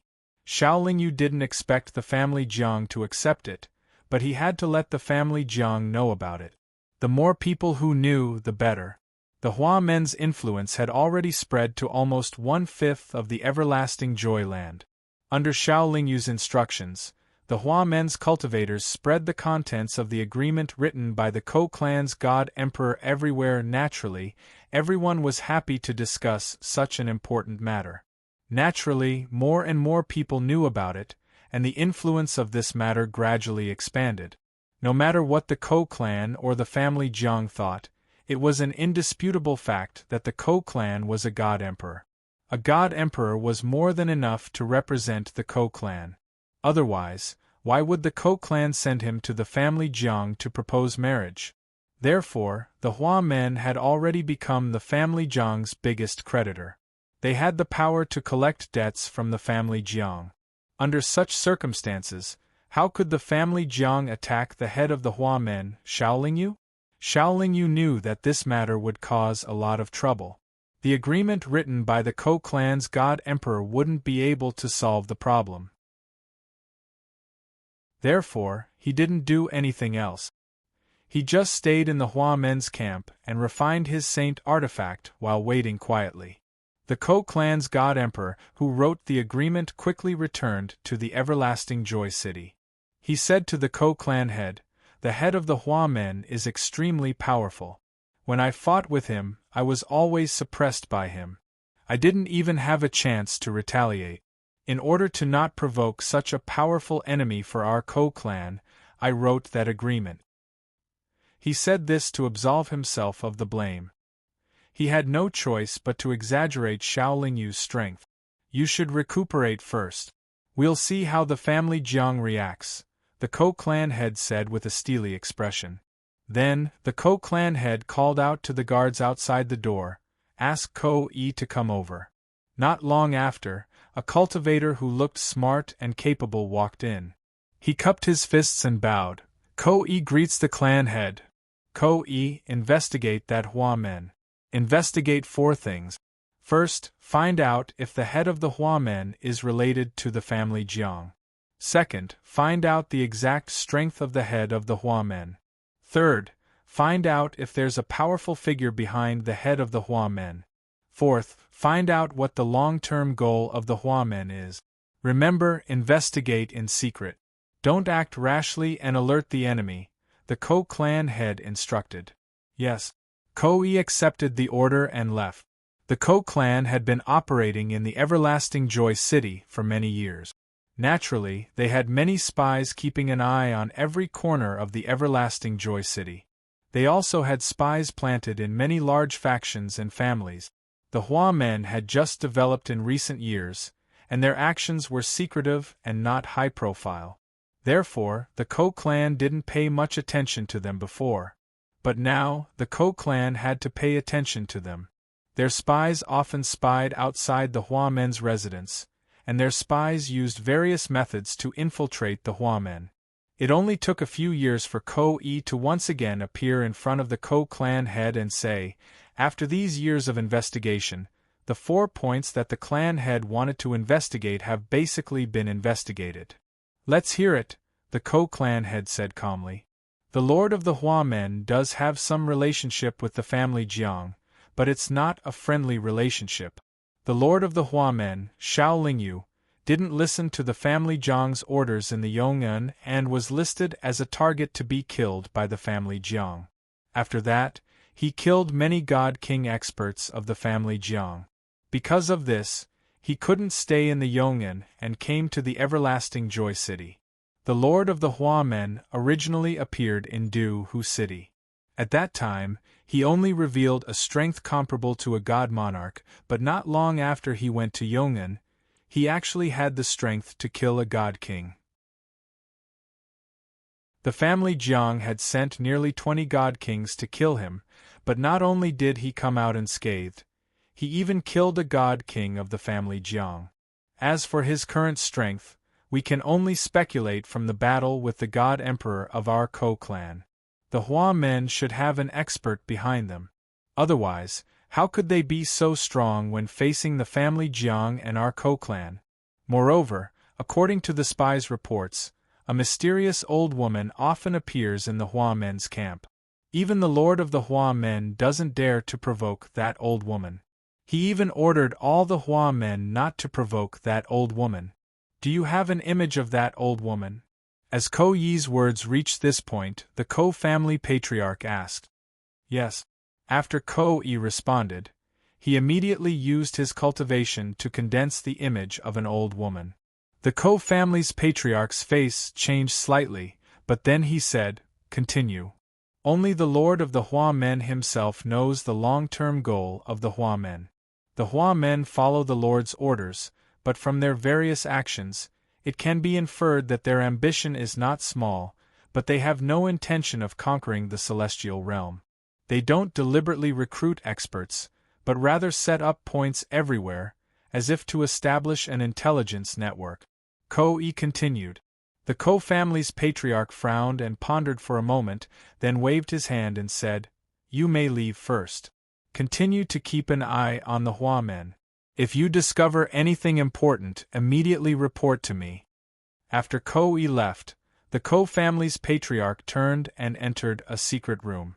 In this secret room, there were several portraits of people, one of which was the old woman. In front of the old woman's portrait, the Ko family's patriarch's face was gloomy as he muttered to himself, "They actually have the support of the sacred god. No wonder they are so arrogant." It took Guan Wei nearly 100 years to travel from the Hua men's camp to Yangon City. This was all thanks to the top-grade flying artifact that Xiao Lingyu had given him. If he had flown over, even if there were no dangers or obstacles along the way, it would have taken him thousands of years to cross such a long distance. After entering Yangon City, Guan Wei casually asked around and found out the location of the Guan family's residence. Then, he tidied up his appearance, calmed down his mood, and walked towards the Guan family's residence. No matter how fast a top-grade flying artifact was, it was not faster than a cultivator's communication artifact. Before Guan Wei arrived at Yangon City, the news of the Ko family's God Emperor's written agreement had already spread to the family Jiang. After all, this matter was also a big matter for the family Jiang. Yangon City was the narrowest main city of the God realm, so it naturally occupied a large area. However, such a large city occupied a quarter of the entire city's southern area, but it was monopolized by the family Jiang's residence. From this, one could see how deep and vast the family Jiang's residence was. Guan Yiwei arrived in front of the family Jiang's residence and handed over the invitation. Not long after, he was brought to the family Jiang's residence by a God King stage family Jiang expert.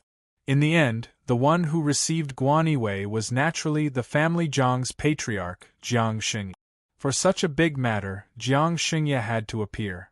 Jiang Xingye's attitude was very amiable, and he had a smile on his face from beginning to end.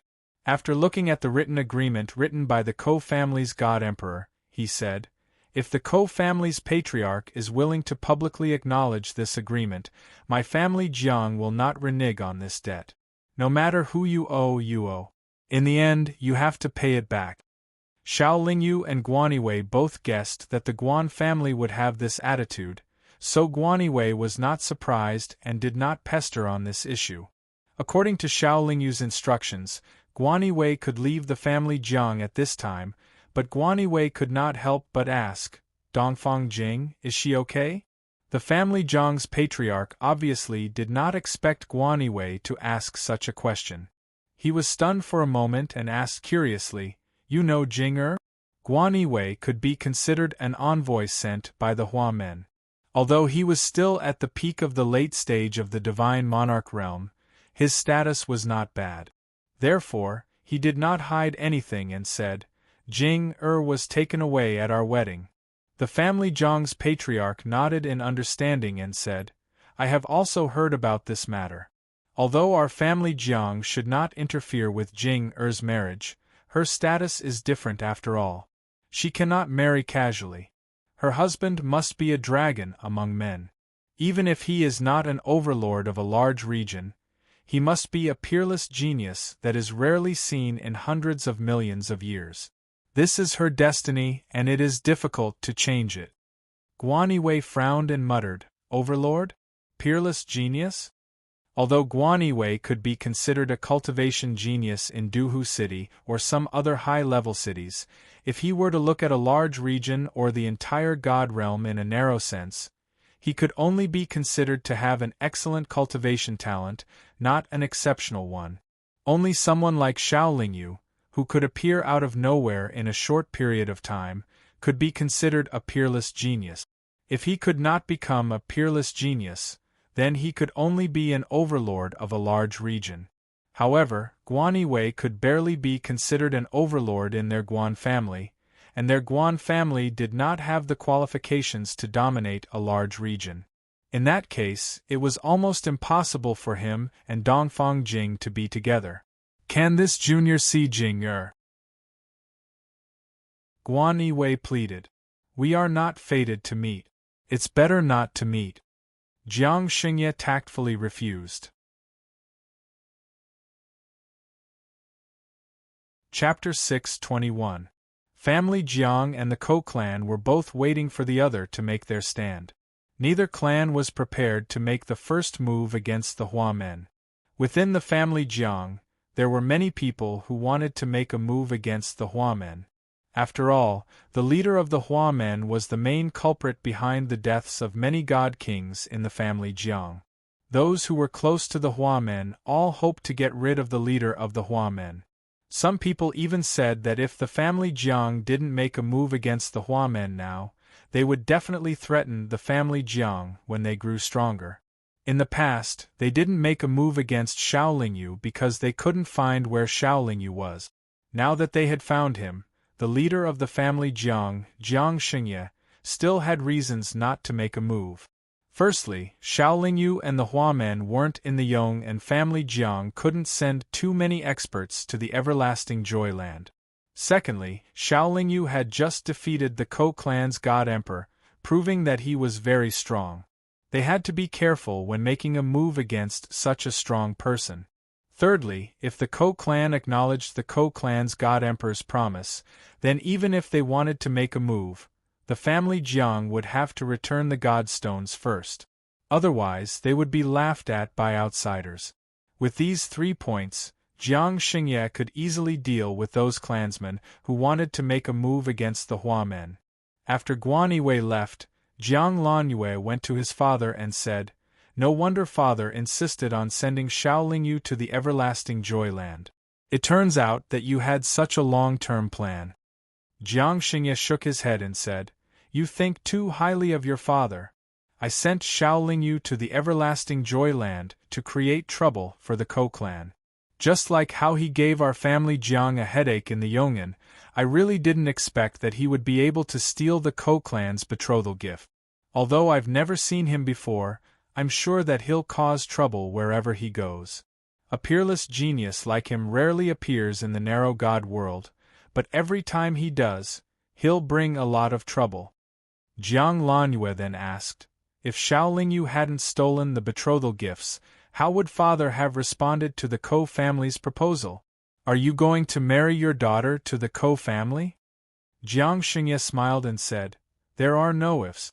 Now that the Ko family's betrothal gifts have been snatched away, and they have lost all face, if we don't deal with the Hua men properly, they won't come to propose again." Since his father didn't want to say more, Jiang Lanyue didn't ask any more questions and left. Not long after Jiang Lanyue left, another family Jiang's God King expert came in. He bowed and said, "I've already investigated the matter that family head ordered. The Hua men do indeed have a powerful backer." When Guan Yiwei returned to the Hua men after nearly 100 years, family Jiang's family head, Jiang Xingye's attitude towards the written pledge had also reached the Ko family. The Ko family head even smashed the jade teacup in his hand because of this. The Ko family was furious. They thought that family Jiang would join forces with the Ko family to eliminate the Hua men after receiving the news. They never thought that family Jiang would be so indifferent to the fact that so many of their god kings had been killed. Anyone could guess that the Ko family's god king had been forced to write the pledge. It didn't represent the Ko family's wishes. The Ko family didn't believe that family Jiang's family head couldn't see this. "The Jiang family had no intention of forming a marriage alliance with us.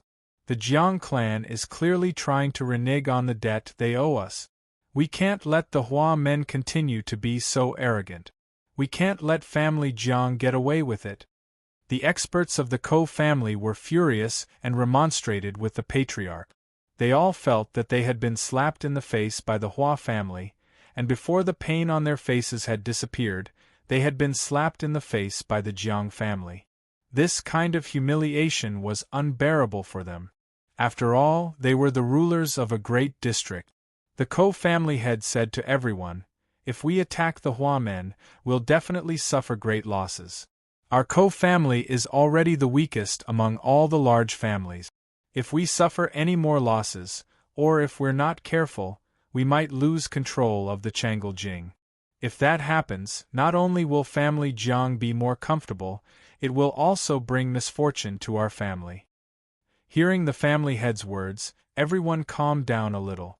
However, the resentment on their faces deepened. Family Jiang is purposely diverting our attention to the Hua men so that we won't have time to talk about the marriage they've already agreed to. We can't let family Jiang get what he wants. Right now, dealing with the family Jiang is the key. As for the Hua men, perhaps they're just a cover for the family Jiang. The Hua men haven't taken the initiative to cause trouble for our Ko family. We can ignore the Hua men for now and continue with the marriage," the Ko family head said. What surprised Xiao Lingyu and Jiang Xingye, as well as countless cultivators who liked to chat about anecdotes, was that the Ko family had actually publicly acknowledged the written pledge of their god emperor, and had once again sent out a special envoy to propose marriage. Similarly, this envoy had brought betrothal gifts and a mighty marriage proposal team from Changle City to the realm of eternal peace. However, this time, the route of the Ko family's marriage proposal team was clearly adjusted. They didn't pass through Du City. Instead, they circled around the long and narrow area of the floating Su mountain range before entering Yong, and Xiaolingyu didn't rob the Ko family's marriage proposal team. If he did, the Ko family would definitely deal with the Hua men at all costs. He didn't dare to force the Ko family into a dead end. Moreover, he also wanted to see the attitude of family Jiang and family Jiang's daughter. After the marriage proposal team entered Yong'an, family Jiang sent out a divine emperor powerhouse to escort the marriage proposal team all the way to Yong'an City. Family Jiang's attitude towards this marriage proposal seemed to be very good. However, no one expected that after the family Jiang hosted a big banquet and treated the special envoy with great hospitality, they would inform the special envoy that the two daughters of family Jiang's head, Jiang Xingye, were both valued by a divine emperor powerhouse and were then accepted as the last disciples of that divine emperor. In this way, the Ko family not only wanted to marry the daughter of family Jiang's head, but also the disciple of a divine emperor powerhouse. This wasn't something that family Jiang's head could decide by himself. Jiang Xingye said to the special envoy of the Ko family, Lan Yu and Lang Chong have just entered the sect and have been taken away by the divine emperor. I'm afraid they won't be able to come back in a short time. The Ko family can first go to the divine emperor to propose marriage and see if the divine emperor can be lenient. The divine emperor was the title of a divine emperor powerhouse. However, divine emperors didn't have a fixed location. Even a big family like the Ko family couldn't find them, so how could they propose marriage in person? The special envoy of the Ko family wasn't incompetent. He first dealt with Jiang Xingye in a friendly manner and then sent people to investigate. However, what made him helpless was that not only did they not find the hiding place of Jiang Lanyue and Jiang Lanchong, but they also heard from many cultivators of Yong'an City that, more than 10 years ago, they witnessed many experts of the family Jiang respectfully sending the divine emperor out of the city. At that time, the family Jiang sisters did indeed leave Yong'an City with the divine emperor. The special envoy of the Ko family had no choice but to return to Changle City with the betrothal gift. The Ko family head's teacups had been smashed many times recently. In addition to smashing teacups, he could only vent his anger by cursing loudly. At this time, the Ko family head finally understood that, even if the Hua men didn't steal the betrothal gifts, the family Jiang didn't intend to marry the family head's daughter to the Ko family. Using the divine emperor as a shield, not only did the family Jiang not marry off their daughter, they also didn't have the infamy of breaking promises. Even though the Ko family was the master of a large region, they didn't dare to accuse the divine emperor of ruining their plans. Most importantly, the Ko family had already acknowledged the divine emperor's words, so the family Jiang didn't owe them any more divine stones. After receiving this news, Xiaolingyu was also startled. She secretly cursed Jiang Xingye for being crafty, but she relaxed a lot. Now that the entire Ko family is enraged, the Ko family will definitely find something to vent their anger and divert their attention from the family Jiang. I feel that they will make a move on the Hua men. Although they acknowledge the words, they can attack us in secret. No one will stand up for the Hua men. No one can guarantee that the words are binding, Guan Yiwei reminded Xiaolingyu. Isn't that simple? Let everyone disperse and develop in secret. The Hua men don't need a headquarters. As long as the main characters hide, the Ko family won't be able to do anything to the Hua men. At most, they will find a few small fries to vent their anger, Xiaolingyu said casually. Right now, the Hua men still couldn't fight the Ko family head-on. Although Xiaolingyu could guarantee her own safety, she couldn't guarantee the safety of everyone in the Hua men. Guan Yiwei followed Xiaolingyu's instructions and ordered all the Hua men cultivators to disperse. The Hua men's headquarters was also abandoned. Xiaolingyu took the lead and went into hiding. Facing the Ko family, the Hua men, who had just started out, chose to hide. This wasn't something to be ashamed of. After all, no one would care about the Hua men cultivators hiding. They would only mention that the Ko family's divine emperor had been forced to sign a humiliating oath when he attacked the Hua men. News of the battle between Xiaolingyu and the Ko family's divine emperor had spread throughout the Chang'e region. It was also spreading to the other regions. To a certain extent, this was publicity for the Hua men. More and more cultivators knew about the existence and reputation of the Hua men. This also sped up the expansion of the Hua men. Just as Guan Yiwei predicted, the Ko family had indeed secretly caused trouble for the Hua men. Unfortunately, the Hua men had already dispersed. Even though the Ko family had great power, they didn't know where to target. Just as Xiaolingyu predicted, the Ko family, who couldn't find any important figures of the Hua men, could only capture and kill some Hua men bandits who weren't even considered leaders. However, they couldn't publicize this matter. Naturally, this couldn't affect the development of the Hua men too much. As the Hua men's name spread, the leader of the Hua men, Xiaolingyu, naturally became a popular figure. Many people spread the story of how he had caused headaches for the family Jiang and the Ko family. As time passed, the version of the story changed, and the story was exaggerated. Even the nonsense that Xiaolingyu was the saint god was believed by some people.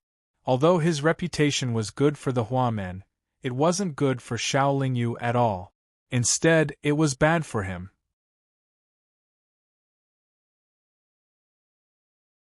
Chapter 622.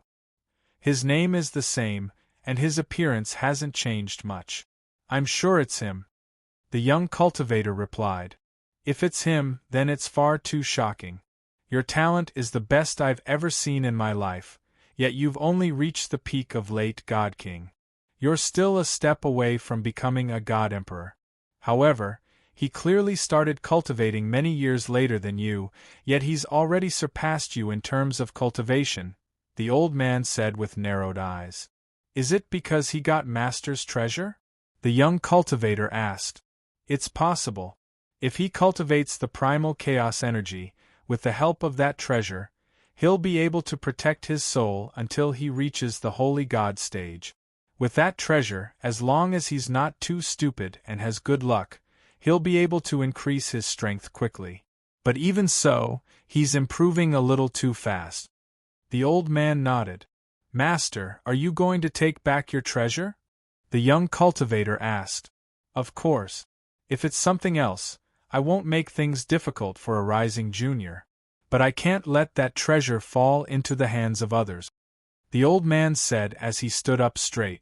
Xiaolingyu was already in the depths of the floating Su mountain range. He wasn't just hiding from the Ko family, but also hunting Divine King stage monsters. Compared to the other top clans, the Hua Gate didn't just lack God Emperor experts. They also lacked God King experts. Xiaolingyu didn't want to fight for the God world, so he didn't need God Emperor stage experts. With the Hua men's development strategy, they wouldn't easily offend any powerful people or factions. As long as they had a few hundred God King stage monsters, it would be enough for the Hua men to grow stronger. The Magnificent Gate only recruited some ordinary cultivators and small forces from the God world, and did not need to carry out any difficult tasks, so it was useless to have so many experts. In Xiaolingyu's opinion, the Ko family would soon give up on attacking the Hua men. After all, the Ko family was a big family, and they had more important things to do. Furthermore, as long as he could refine the 3 saint weapons, he wouldn't need to be afraid of any God Emperor stage existences. With Xiaolingyu's current cultivation, it was easy for him to capture Divine King stage demonic beasts. Since he was not afraid of ordinary Divine Emperor stage demonic beasts, he was bold and fearless. With your current strength, why don't you go and capture a few God Emperor demonic beasts? That old woman suddenly appeared in front of Xiaolingyu and reminded her kindly. It's too difficult to capture a God Emperor demonic beast. Furthermore, there's no need to do so. Xiaolingyu shook his head and replied. If you Hua men have a few God Emperor demonic beasts protecting you, not only the Ko clan, but even the family Jiang would not dare to have any designs on you. The old lady enticed. Even if I wanted to, I would have to be able to find a God Emperor demonic beast first. This floating Su mountain range is vast and boundless. I have circled around this place many times, but I have yet to see a single God Emperor demonic beast. Xiao Lingyu said helplessly. I do know the caves of 3 God Emperor demonic beasts. The old lady said. Xiao Lingyu looked at the old lady and asked, Why do you want to help me? It's simple.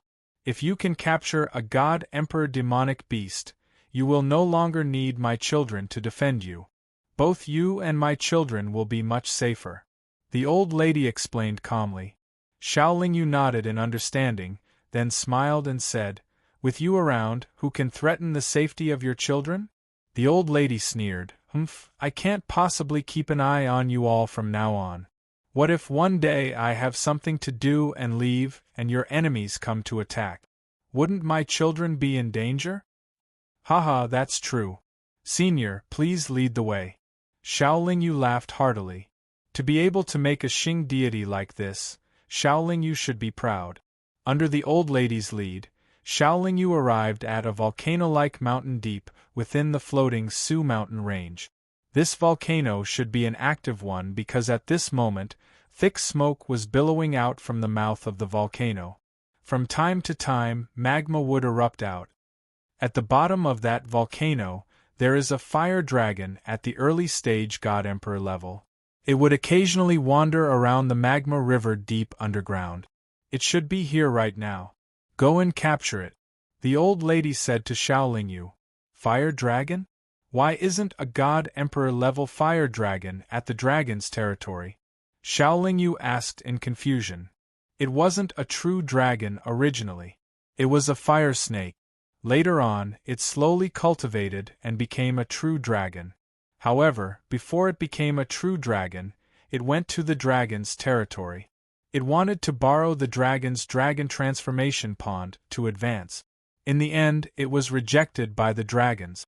Thus, it didn't have any good feelings towards them. Even after becoming a true dragon, it didn't go to the dragon's territory.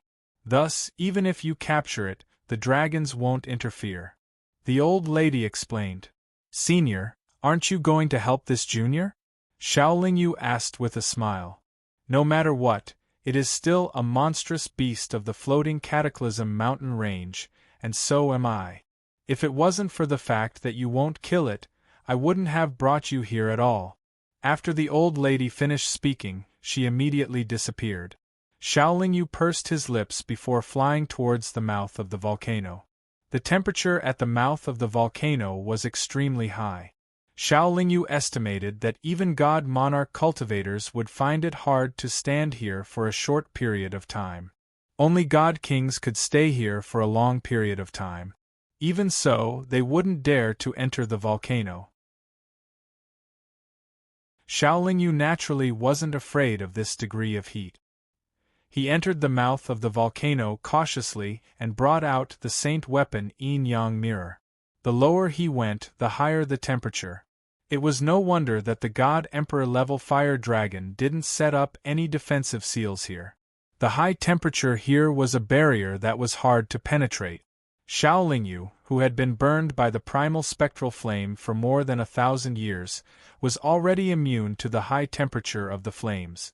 Even though the flames here were strong, they were still far from the primal spectral flame. Soon, Xiao Lingyu arrived at the bottom of the volcano. He saw many rivers of magma. These rivers of magma were slowly flowing up from the depths of the volcano. Xiao Lingyu followed one of the large rivers and continued to travel down. It took him nearly 4 hours to reach the depths of the underground and see a magma world that looked like a large lake. Not long after he arrived, in the center of the lake of magma, a huge dragon head the size of a house poked out. The dragon head's horns were like red-hot steel. The dragon head's eyes were like 2 fiery red balls. The dragon's mouth was spitting out waves of hot dragon breath. There were also 2 red-hot iron chains swaying around the dragon head. Roar! The moment the dragon head looked at Xiaoling Yu, it angrily spat out a wave of hot dragon breath. It surged towards Xiaoling Yu. Xiaoling Yu didn't care about the dragon breath. Instead, he began to pour his power into the saint weapon yin-yang mirror. The dragon breath, which was like rolling clouds of fire, quickly enveloped Xiaoling Yu. However, it was blocked by the primal spectral flame that suddenly appeared in Xiaoling Yu. The fire dragon's huge dragon eyes narrowed slightly. Then, it swung its head. Its 2 red dragon whiskers swept towards Xiaoling Yu like divine whip. Xiaoling Yu shouted at this moment.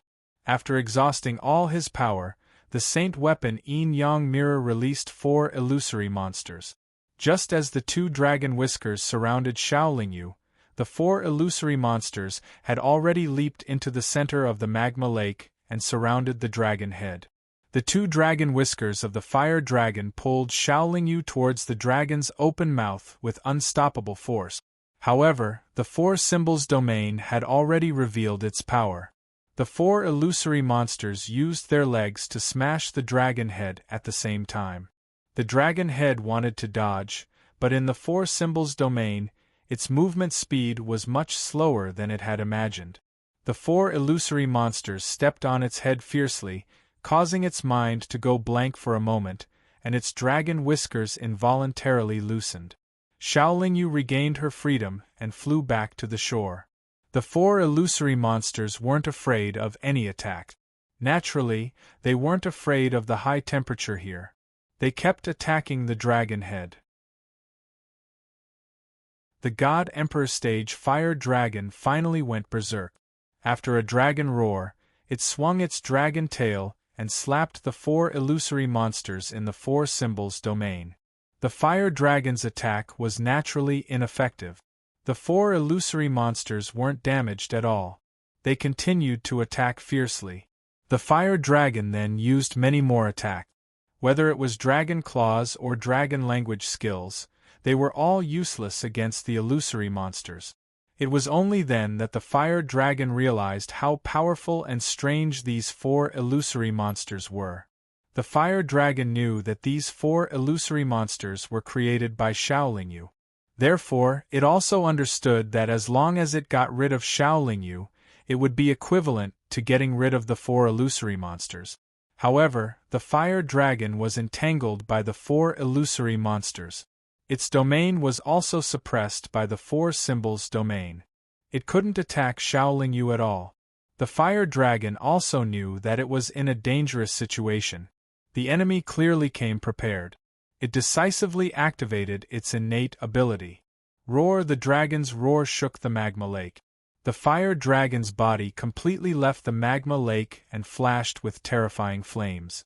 In just 2 breaths, the magma in the entire magma lake suddenly turned into nothingness, and Xiaoling Yu had already sensed that the surrounding fire energy was getting denser and denser.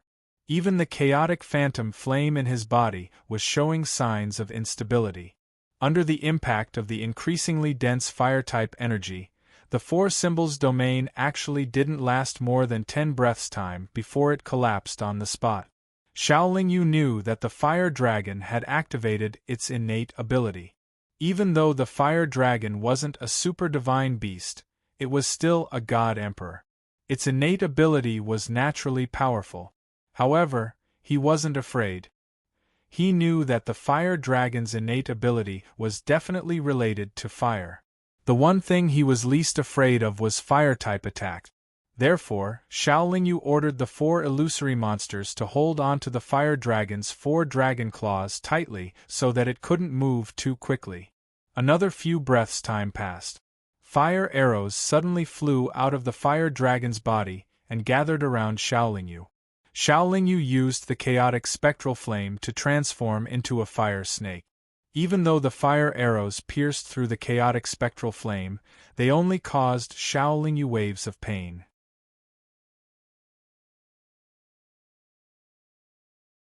Chapter 623. All demonic beasts, including super divine beasts, would fall into a weakened state after activating their innate divine ability. Depending on the nobility of their bloodline and the strength of their cultivation, the degree and duration of their weakened state would be different.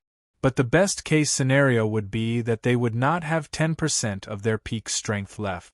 This early-stage God-Emperor Fire Dragon originally could not defeat the 4 illusory monsters. Now that it had less than 10% of its strength left, it naturally had no chance of winning. It was once again surrounded by the 4 illusory monsters, and could only let out a furious roar.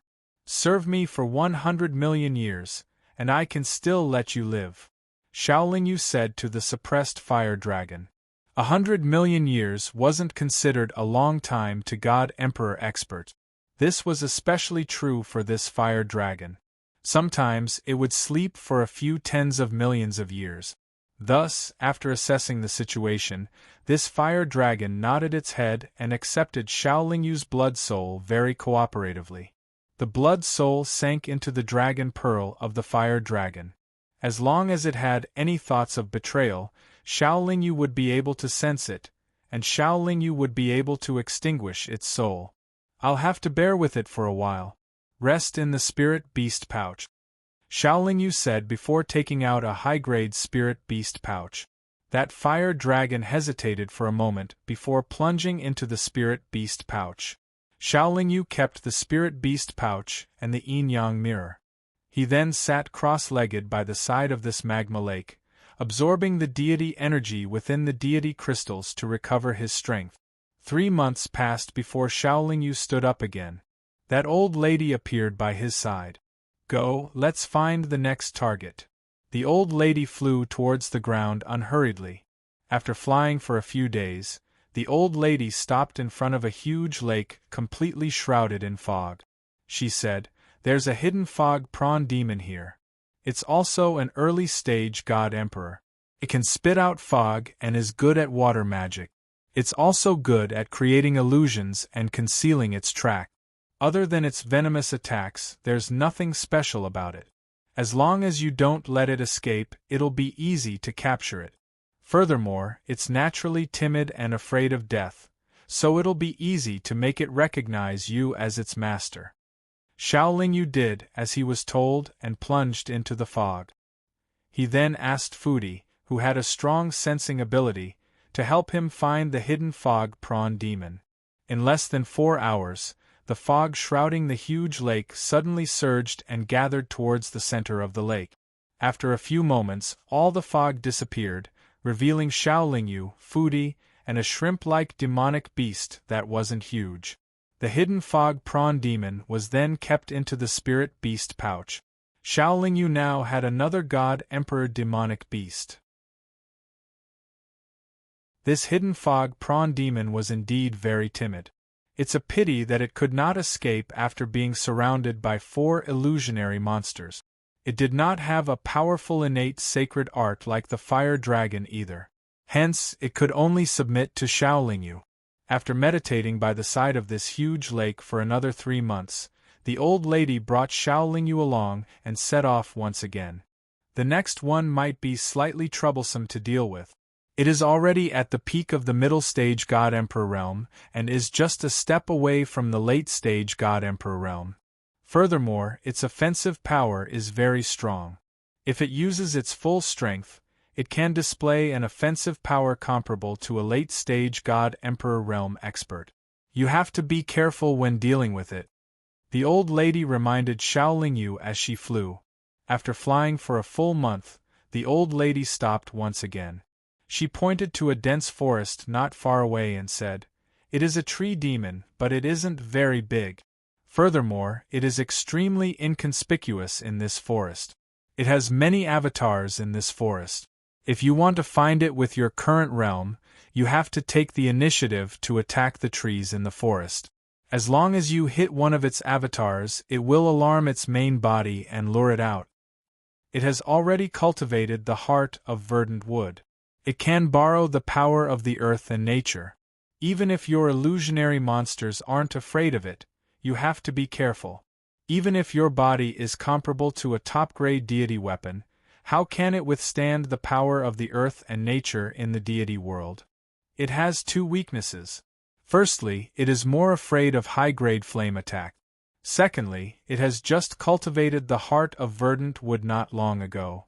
If it uses the heart of verdant wood to communicate with the earth and nature, it can only last for the time it takes to brew a cup of tea. With the old lady's warning, Xiaolingyu entered the forest-like forest. After going deep into the forest, he continuously attacked the taller trees. Every time he attacked, a large number of trees would be turned into sawdust. This lasted for nearly 4 hours before the tree demon was forced to reveal itself by Xiaolingyu. The tree demon's main body was like a willow tree. It wasn't tall, but it had many branches. At this moment, those branches were like slender snakes that pounced towards Xiaolingyu. Xiaolingyu covered his body with the chaotic phantom fire and poured his power into the yin-yang mirror. When those branches touched the chaotic phantom fire, it was as if they had been hit on the head with a stick and immediately retreated. This tree demon was indeed very afraid of high-grade flames. Before the tree demon could attack again, the yin-yang mirror had absorbed enough energy and released the 4 illusionary monsters. The 4 illusionary monsters also charged towards the tree demon from all directions at the same time. The tree demon sensed that the 4 illusionary monsters were not weak, so it naturally waved its branches to block them. However, all the branches swept past the illusionary monsters, but the 4 illusionary monsters were not harmed at all. The 4 symbols domain was instantly set up and enveloped a large area in the surrounding area. The tree demon already felt that its strength was greatly restricted. Even though it released its own domain, it was unable to cancel out the 4 illusionary monsters' domains. Although the tree demon's branches could still sweep around, it was useless against the 4 illusionary monsters. As for attacking Xiaolingyu, because it was greatly restricted, its attack power was greatly reduced and did not pose much of a threat. However, Xiaolingyu felt that the tree demon did not seem to be as powerful as the old lady said. However, when the tree demon realized that its opponent was more powerful, it was not a sitting duck. Its entire body shone with a dazzling green light, and its entire body instantly expanded by more than 100 times. It turned from an ordinary-looking small tree into a majestic towering tree. The tree demon's branches also expanded by 100 times, and its power increased by a lot. Xiaolingyu knew that the tree demon had used its verdant wood heart. A large area of vegetation in the surrounding area was instantly reduced to ashes. The earth was shaking and the space was fluctuating violently. Waves of invisible power were gathering from the ground and space toward the tree demon. At this time, the tree demon's verdant wood domain was enough to resist the 4 illusionary monsters' 4 symbols domain. Although it was still being attacked by the 4 illusionary monsters, it could already withstand them calmly. It could also use its branches wrapped in a thick green light to attack Xiaolingyu with the power of the earth and nature. Xiaolingyu still used the primal chaos dark shadow flame to block, but the branch quickly passed through the primal chaos dark shadow flame and ruthlessly swept across Xiaolingyu's body. Xiaolingyu felt a sharp pain coming from his chest and abdomen. His body involuntarily flew backward, and he could not help but spit out a mouthful of blood. At this moment, Xiaolingyu should have used the 4 illusionary monsters' obstruction to choose to escape. The tree demon was not something that Xiaolingyu could deal with, even with the help of the 4 illusionary monsters. While Xiaolingyu was flying backwards, those tree branches were still chasing after him at a very fast speed. With a thought, Fudi was also invited out of the spirit beast pouch. If it was a normal fight, Xiaolingyu might have chosen to retreat. However, he was here to capture his opponent. If he escaped this time, it would be difficult to find the tree demon again. After Fudi came out, the 2 domains were formed at the same time, helping Xiaolingyu temporarily neutralize the threat of the branches. However, the 2 domains were also unable to suppress the tree demon's verdant wood domain. The branches of the tree demon retreated slightly, and then rushed forward with great momentum again. Xiao Lingyu brought out the 8-legged Tai Chi cauldron and hid inside with Fudi. The branches first swept the 8-legged Tai Chi cauldron, causing it to let out a dang dang dang sound. Then, they wrapped around the 8-legged Tai Chi cauldron and pulled it to the tree demon's side. The countless branches did not continue attacking the 8-legged Tai Chi cauldron. They only wrapped around it. The tree demon was, after all, a peak middle-stage God-Emperor expert. He could naturally see that the 8-legged Tai Chi cauldron was a formidable magic treasure, so he was prepared to keep it. After trapping the 8-legged Tai Chi cauldron, the tree demon sent out a portion of its branches to attack the yin-yang mirror that was still floating in midair. The yin-yang mirror, which had lost its master's control, was also bound by the branches after 100 breaths of time, even though it was a saint weapon. However, the 4 illusory monsters were still besieging the tree demon. Unless the yin-yang mirror was kept by Xiao Lingyu, unless its time was up, the 4 illusionary monsters would not disappear. The dark wood heart of the tree demon could only last for the time it took to brew a cup of tea. Currently, more than half of it had been consumed, and it could no longer continue fighting with the 4 illusionary monsters. Relying on the power of the dark wood domain, the tree demon was no longer restricted by the 4 symbols domain. Hence, it could rapidly escape. Being a peak middle-stage God-Emperor tree demon, even if it did not have a strong talent in terms of movement speed, it could still run faster than the 4 illusionary monsters. It was just that the tree demon still had the yin-yang mirror. Even if it broke free from the 4 illusionary monsters, as long as it stopped for a moment or slowed down its speed, it would be found by the 4 illusionary monsters that could lock onto the yin-yang mirror. The time it took to brew a cup of tea passed very quickly. The dazzling green light on the tree demon gradually dissipated. It decisively gave up on the yin-yang mirror and continued escaping with the 8-legged Tai Chi cauldron. At this moment, Xiao Lingyu came out from the 8-legged Tai Chi cauldron.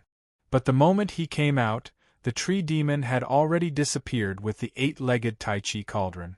Xiao Lingyu controlled the yin-yang mirror and chased after the tree demon. He had refined the 8-legged Tai Chi cauldron for many years. Naturally, he could determine the approximate location of the 8-legged Tai Chi cauldron by relying on the connection between his heart and soul. After the time it took to brew a cup of tea, the tree demon was caught up once again. It was surrounded by the 4 illusionary monsters.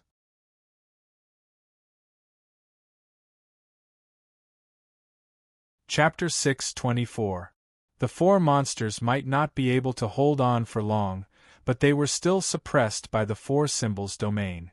Furthermore, they could attack recklessly. In addition, Xiao Lingyu had already released the chaotic phantom fire, and was pouring it into the 4 symbols domain. The only option left for the tree monster was to be burned to ashes or to submit. With the 3 God-Emperor monsters subdued, Xiao Lingyu could be considered to have completed his mission. If you didn't have a saint weapon, would you have been able to defeat a God-Emperor? The old lady suddenly appeared beside Xiao Lingyu and asked mockingly. Hee, if I didn't have a saint weapon, I would have died long ago. Xiao Lingyu smiled sincerely at first, then asked in return, if everything went according to plan, would you believe that a pig monster could cultivate to the holy god realm? The old lady's expression immediately turned ugly. She stretched out her hand again and grabbed Xiao Lingyu's neck with incredible speed. You're already so old. Don't get angry so easily.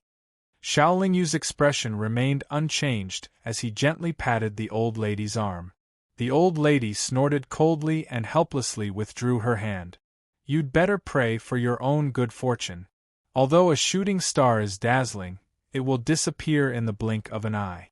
A talent who doesn't know how to keep a low profile will only be a flash in the pan, the old lady reprimanded. Keeping a low profile also depends on the situation.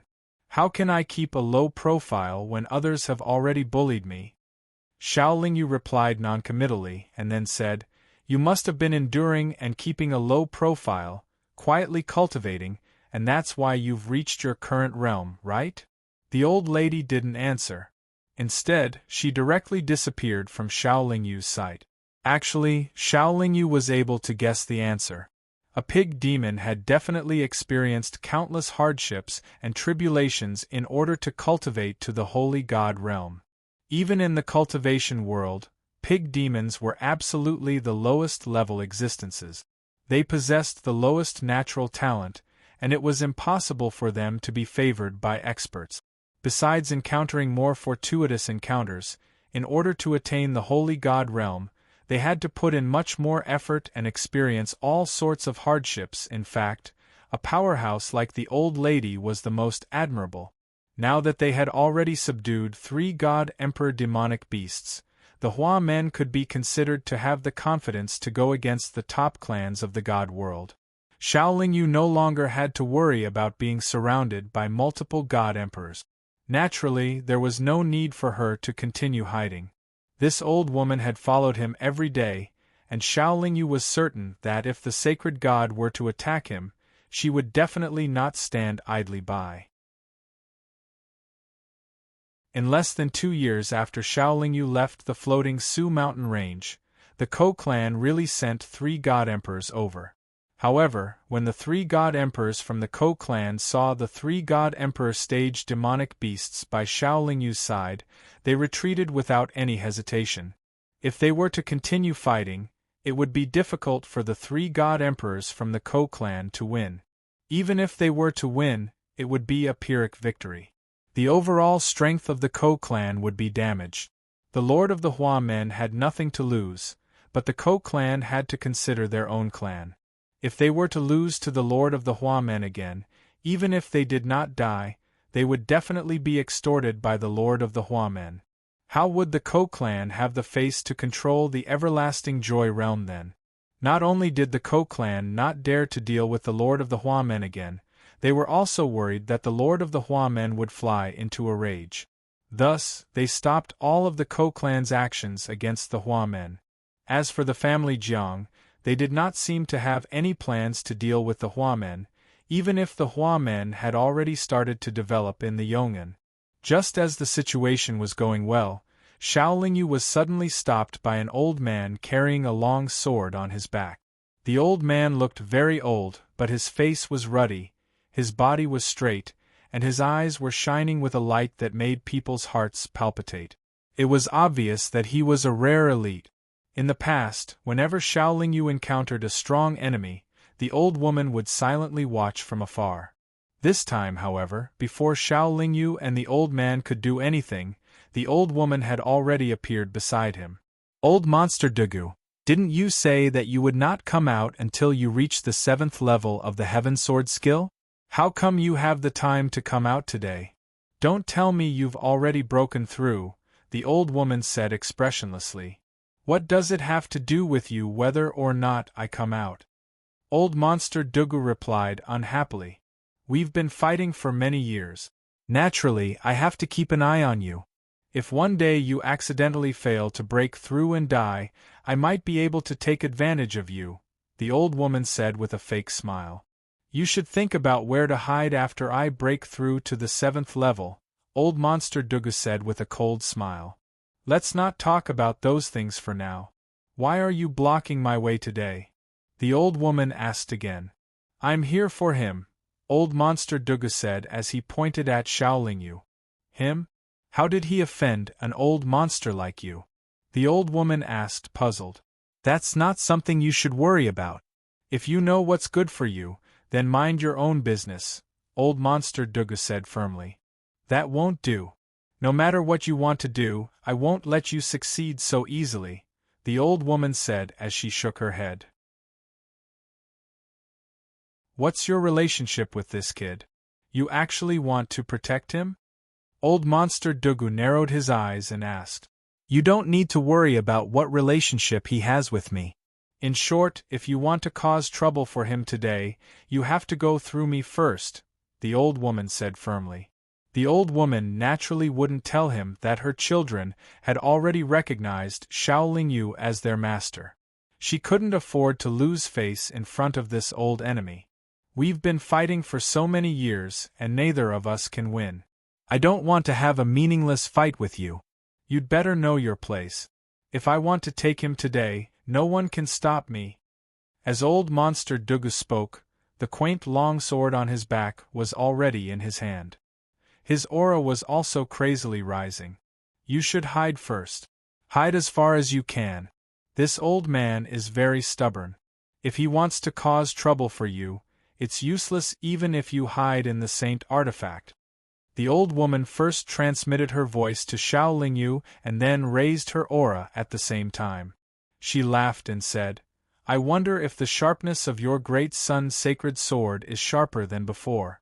Today I'll have a taste of it." Two Saint God experts were about to fight. No matter how bold Xiaolingyu was, he wasn't interested in watching. He immediately turned around and retreated. "Want to leave? Not so easy." Old Monster Dugu's body flashed and disappeared from his original position. With a teleport, he appeared in front of Xiaolingyu. To teleport in the divine world space, not only did one have to have an extremely high realm, one also had to be extremely familiar with the spatial ripples of the divine world. Generally speaking, only late God Emperor experts could teleport. However, there were extremely few cultivators with extraordinary talent who could teleport in the early or middle God Emperor realm. Blocking Xiaolingyu's path forward, the great sun's sacred sword in eccentric Dugu's hand swept out a bright sword light. This sword light was not only as wide as a waterfall, but it was also extremely fast. What was more frightening was that the divine world space behind this sword light had already been torn apart. The space around the sword light was filled with cracks.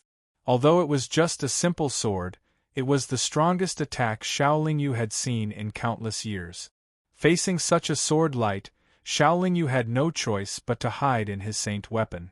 Not only was his primal dark shadow fire unable to block the sword light, it couldn't even weaken its power.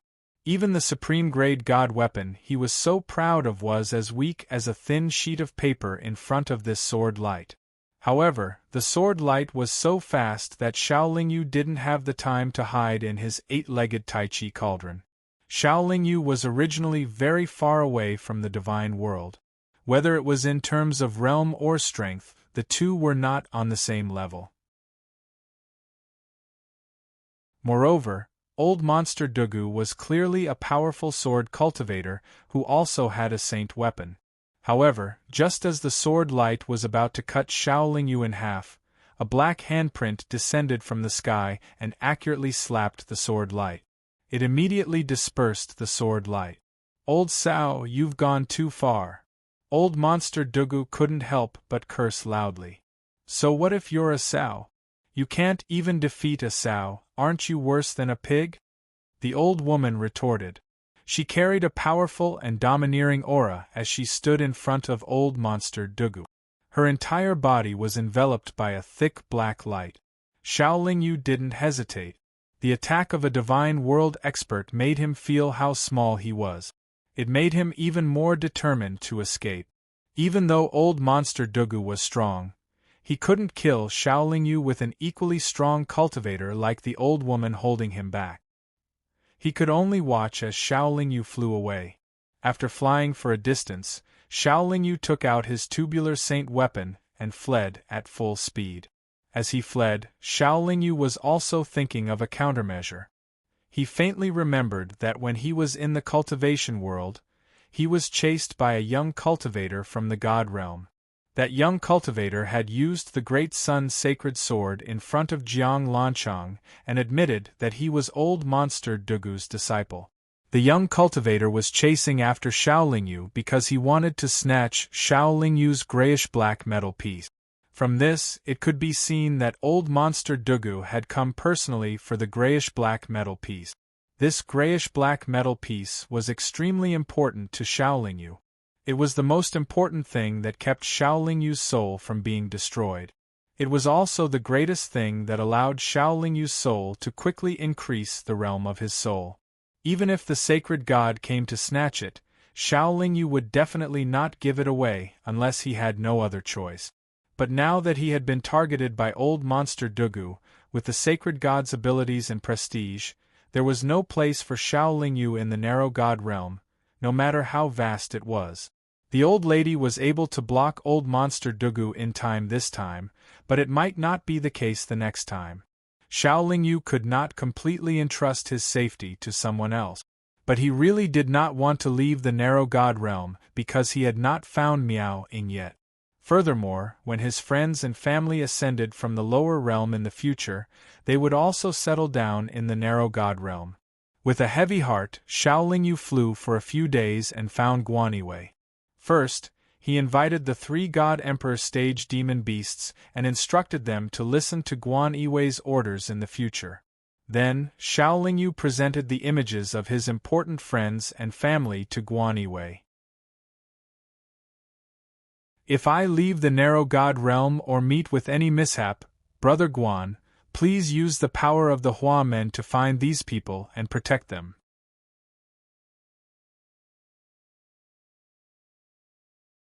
Chapter 6:25. After all, Old Man Dugu was a saint god expert. If he attacked Xiaoling, he would be lowering his status. Naturally, he would not attack a weak cultivator like the Hua men. Even if the Ko clan invited the Xing deity, she would only attack Xiaoling. She would not attack the Hua men. There was an agreement between saint gods that unless the other party provoked them, they would not attack cultivators below the saint god level. As long as the sacred god did not act against the Hua men, which had 3 God Emperor stage demonic beasts and many divine king stage demonic beasts, would not be afraid of the large families in the narrow god world unless those large families were willing to sacrifice themselves to destroy the Hua men. Moreover, Xiaoling had left, but the 15 black divine pigs were still with the Hua men. The old woman would naturally be there to watch over the Hua men. She could deter those large powers who wanted to attack the Hua men to a certain extent. The Hua men had been strengthened by Xiaoling. It was very safe. Even if he left, the Hua men could quickly grow stronger. Even so, Xiaoling was not willing to leave the narrow god realm so easily. He still felt that the narrow god realm was vast and boundless. Even if the Xing deity's divine sense covered a large area, as long as he wanted to hide, the Xing deity would not be able to find him. In fact, Xiaoling had left the floating Cataclysm mountain range on the tubular saint artifact. He then sank deep into the ground and found a place to hide. During this time, Xiaoling continuously refined the 3 saint artifacts. As long as he completely refined the 3 saint artifacts before Old Man Dugu found him, even if Xiaoling could not defeat Old Man Dugu, he could ensure that he would not die. However, saint weapons were saint weapons after all. Even a saint god expert would need a very long time to completely refine a saint weapon. Even though Xiaoling had the help of the chaotic phantom fire, it would still take her several million years to completely refine 3 saint weapons. However, several million years was enough for old monster Dugu to search the entire narrow god realm. The days of refining sacred artifacts were dry and dull. Moreover, it was extremely taxing on one's mind and cultivation. Xiaoling always had to stop from time to time, not to rest, but to recover her condition. How could Xiaoling give him any time to rest or slack off when old monster Dugu was pressing down on his head? In the blink of an eye, 300,000 years had passed. Xiaoling had finally refined the saint artifact, the yin-yang mirror. This saint artifact had helped him the most, so he had refined it first. After that, he began to refine the tubular saint artifact with all his might. Unfortunately, the difficulty of refining this saint artifact was rather high. Even after nearly 500,000 years, he still wasn't able to completely refine it. Since Xiaoling had ascended to the god realm, more than 90% of his time had been spent on refining these 3 saint weapons. There was nothing that could be done about it. In other words, before Xiaoling could completely refine the tubular saint artifact, old monster Dugu finally found Xiaoling. This time, the old woman didn't appear. Old monster Dugu's condition wasn't good. He seemed to be seriously injured. When he appeared in front of Xiaolingyu, he even coughed up a few mouthfuls of blood due to his fluctuating mood. It was very obvious that the battle between old monster Dugu and the old woman was very fierce. The two of them had probably suffered serious injuries. The old woman must have gone to recuperate, and the old woman probably thought that old monster Dugu would also go to recuperate. Old monster Dugu didn't go to recuperate. Instead, he dragged his seriously injured body and searched everywhere for Xiaolingyu's traces. He was also worried that Xiaolingyu would leave the narrow god realm. That grayish-black metal piece was too important to old monster Dugu. Let's see how you'll survive without that old sow's support this time. Old monster Dugu was very anxious. After saying this, he flashed towards Xiaolingyu. However, just as old monster Dugu approached, a black and white radiance shot out from Xiaolingyu's body. In the blink of an eye, it turned into a circle of yin-yang fish and trapped old monster Dugu. Old monster Dugu frowned slightly. He was just about to mobilize his power to disperse the yin-yang fish when his face turned purple and he coughed up a few mouthfuls of blood. He had forgotten that he was still seriously injured and his power circulation wasn't smooth. The old man Dugu adjusted his aura, and once again circulated his martial power to disperse the circle of yin-yang mirror. Then, a golden round tube appeared above Xiaolingyu's head. It stood erect and locked Xiaolingyu inside. Old monster Dugu only saw the golden tube suddenly emit a golden light. Then, there was nothing in front of him. Teleportation. Old monster Dugu was astonished. He spread out his consciousness with all his might. What surprised him was that neither Xiaolingyu nor the golden tube was within the range of his consciousness. Could it be greater teleportation? Old monster Dugu's face was gloomy. It was indeed greater teleportation. Moreover, it was a teleportation that could cover an extremely long distance. It was a teleportation that Xiaolingyu couldn't control. Xiaolingyu's deep refinement of the tubular sacred artifact allowed him to use greater teleportation with it. Unfortunately, he had yet to fully refine the tubular sacred artifact, so he was unable to fully control the greater teleportation ability of the tubular sacred artifact. When old monster Dugu had discovered and attacked him, Xiaolingyu had only one way to escape. He had no other choice. As for hiding in the eight-legged Tai Chi cauldron, Xiaolingyu didn't even think about it. Given the sacred god's methods, hiding in the cauldron was definitely not safe. Even if old monster Dugu couldn't break through the cauldron's defenses, Xiaolingyu would have to hide inside forever. He wouldn't make any preparations to break through to the eighth cycle and would die inside sooner or later. The tubular saint artifact's teleportation speed was extremely fast. Xiaolingyu only saw a flash in front of his eyes before the tubular saint artifact stopped. Without waiting for Xiaolingyu's thoughts to surge, the tubular saint artifact sank into his body because it had consumed too much energy. Xiaolingyu, on the other hand, frowned as he observed the situation around him. He was on a beach. On one side was a boundless ocean, while on the other was a vast expanse of land. Xiaolingyu couldn't determine where he was, so he slowly flew along the coastline. Soon, he saw a group of strange-looking cultivators fighting against a few giant crabs on the beach. The group of cultivators had fish-like bodies, fish heads, and fins on their back. Their bodies were covered in scales, but they had 4 limbs and walked upright. Each of them held a pitchfork-like weapon in their hands and appeared to be full of vigor. However, they were only at the great divinity stage. However, the giant crabs fighting against them were also at the great divinity stage. They outnumbered the giant crabs by more than 3 times, so they naturally had the upper hand. When Xiaolingyu arrived, one of the giant crabs was killed. 2 pitchforks stabbed into the giant crab's eyes, causing it to fall to the ground with a sorrowful cry. With one of the giant crabs dead, their overall strength naturally decreased by a lot. If nothing unexpected happened, they would all die here. However, something unexpected still happened. In the distant sea, a huge wave suddenly rolled up and slapped towards the shore at an extremely fast speed. The speed of the wave was naturally very slow to Xiaolingyu, so slow that it was not worth mentioning.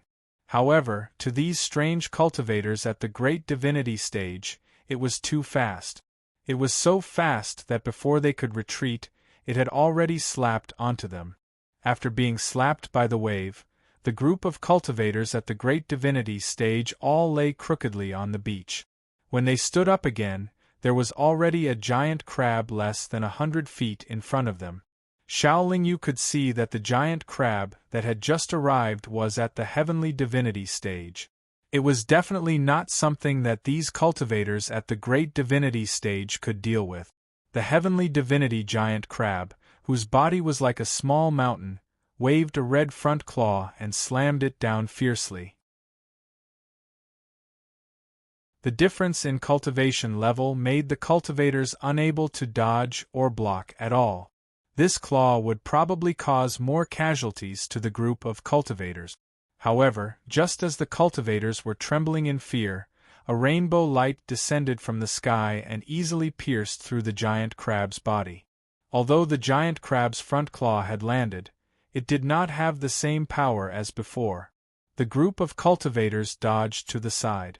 The giant crab's 2 rows of claws twitched slightly a few times, and then it died.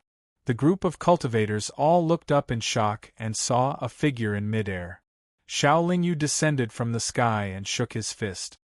He was still considered polite as he asked, "May I ask where this place is?" Unfortunately, the group of cultivators couldn't understand his words, and they had a doubtful and reverent look on their faces. Xiaolingyu did not dawdle. He immediately flashed in front of a cultivator and pressed a palm on his smooth forehead. Using the soul-searching technique, Xiaolingyu easily grasped the language of the group of cultivators. He then repeated the same words.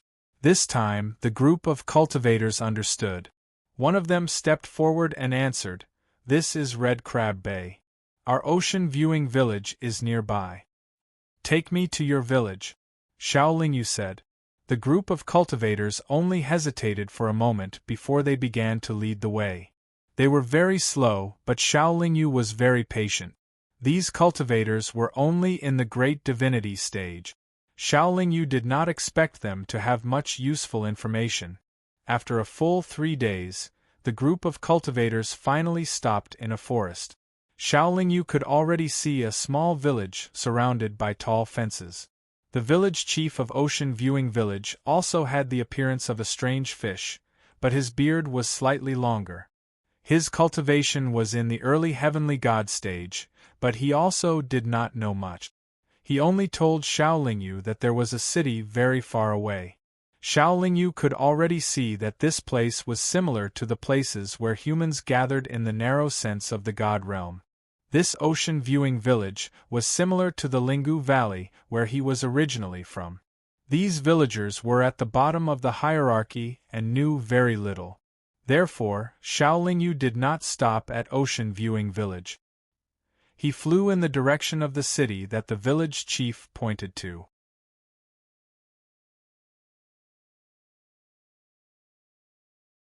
Chapter 626. On the way to the city, Xiaolingyu was silently recovering his powers. Previously, he had used up almost all of his powers when he used the tubular sacred weapon to teleport. At the same time, he also paid attention to the situation on the ground from time to time. What surprised him was that he passed by countless small villages. The villagers in these villages were exactly the same as the villagers in Wangyang village. They were like fish that had 4 limbs and walked upright. He did not need to guess to know that he had left the narrow god realm and entered the territory of a foreign race. Although Xiaolingyu was rather powerful, he still had to be careful in this foreign race's territory. After all, he was obviously different from the cultivators here. If he was not careful, he could be surrounded and attacked by the strong cultivators of this race. After flying for 3 days, Xiaolingyu saw a city that was not as big as Kuan City.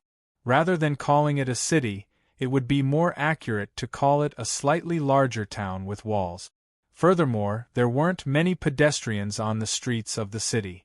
The buildings in this city were very simple. At most, there were only 3 floors. They were all made up of piles of round logs. From this, it could be seen that this fish-like race was a simple-minded species. Xiaolingyu took out a loose black robe from his storage ring and put it on. Then, he took out a cloak that could conceal his aura and block his vision. The cloak was also black. Moreover, there was a circle of black gauze hanging down. Not only did it conceal Xiaolingyu's aura, but it also made him appear mysterious. What surprised Xiaolingyu was that there was no fee to enter this city. There were no city guards at the city gate. After wandering around the city, Xiaolingyu did not even see a divine lord cultivator. However, there were many new things on the stalls on both sides of the street that interested him. Fortunately, this place also used divine level stone to buy things. Xiaolingyu had a lot of divine level stone, so he bought a lot of things that he found interesting before leaving the city. In a shell-like piece of jade, Xiaolingyu found some information about this fish-like race. This race was called the dorsal fin race. They originally lived in the sea. However, there were too many strong races in the sea, and they were forced to come ashore. The dorsal fin race was not strong to begin with. Moreover, they were forced to develop on land that they were not familiar with and were not used to. This caused their race to become weaker and weaker. The dorsal fin race originally had a very glorious history. This was because their race used to be very large in numbers. They could be found throughout the entire sea. Unfortunately, they were unable to escape the fate of decline. The previous king was muddle-headed and incompetent. Due to their relatively weak individual strength, they gradually declined and left the sea. The vast sea that they originally ruled was divided by many other races in the sea. The information in the piece of jade also included the races around the dorsal fin race's current territory. What surprised Xiaolingyu was that among the dozens of races mentioned, there was no mention of the human race or the demon race.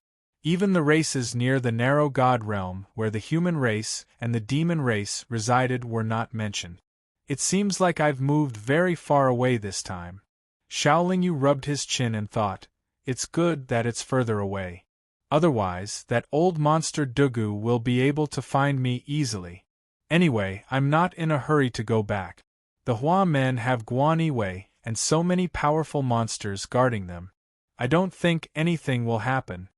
Even if he was in a hurry to go back, it would not be easy. First of all, he had to completely refine the tubular sacred artifact before he could determine the direction and perform greater teleportation. Secondly, he had to determine the exact location of the narrow god realm where the human race and the demon race resided. Currently, Xiaolingyu could use the tubular sacred artifact to perform greater teleportation. However, the target location of this greater teleportation was also uncertain. Xiaolingyu did not know how many times he would need to teleport to the narrow god realm or somewhere near it.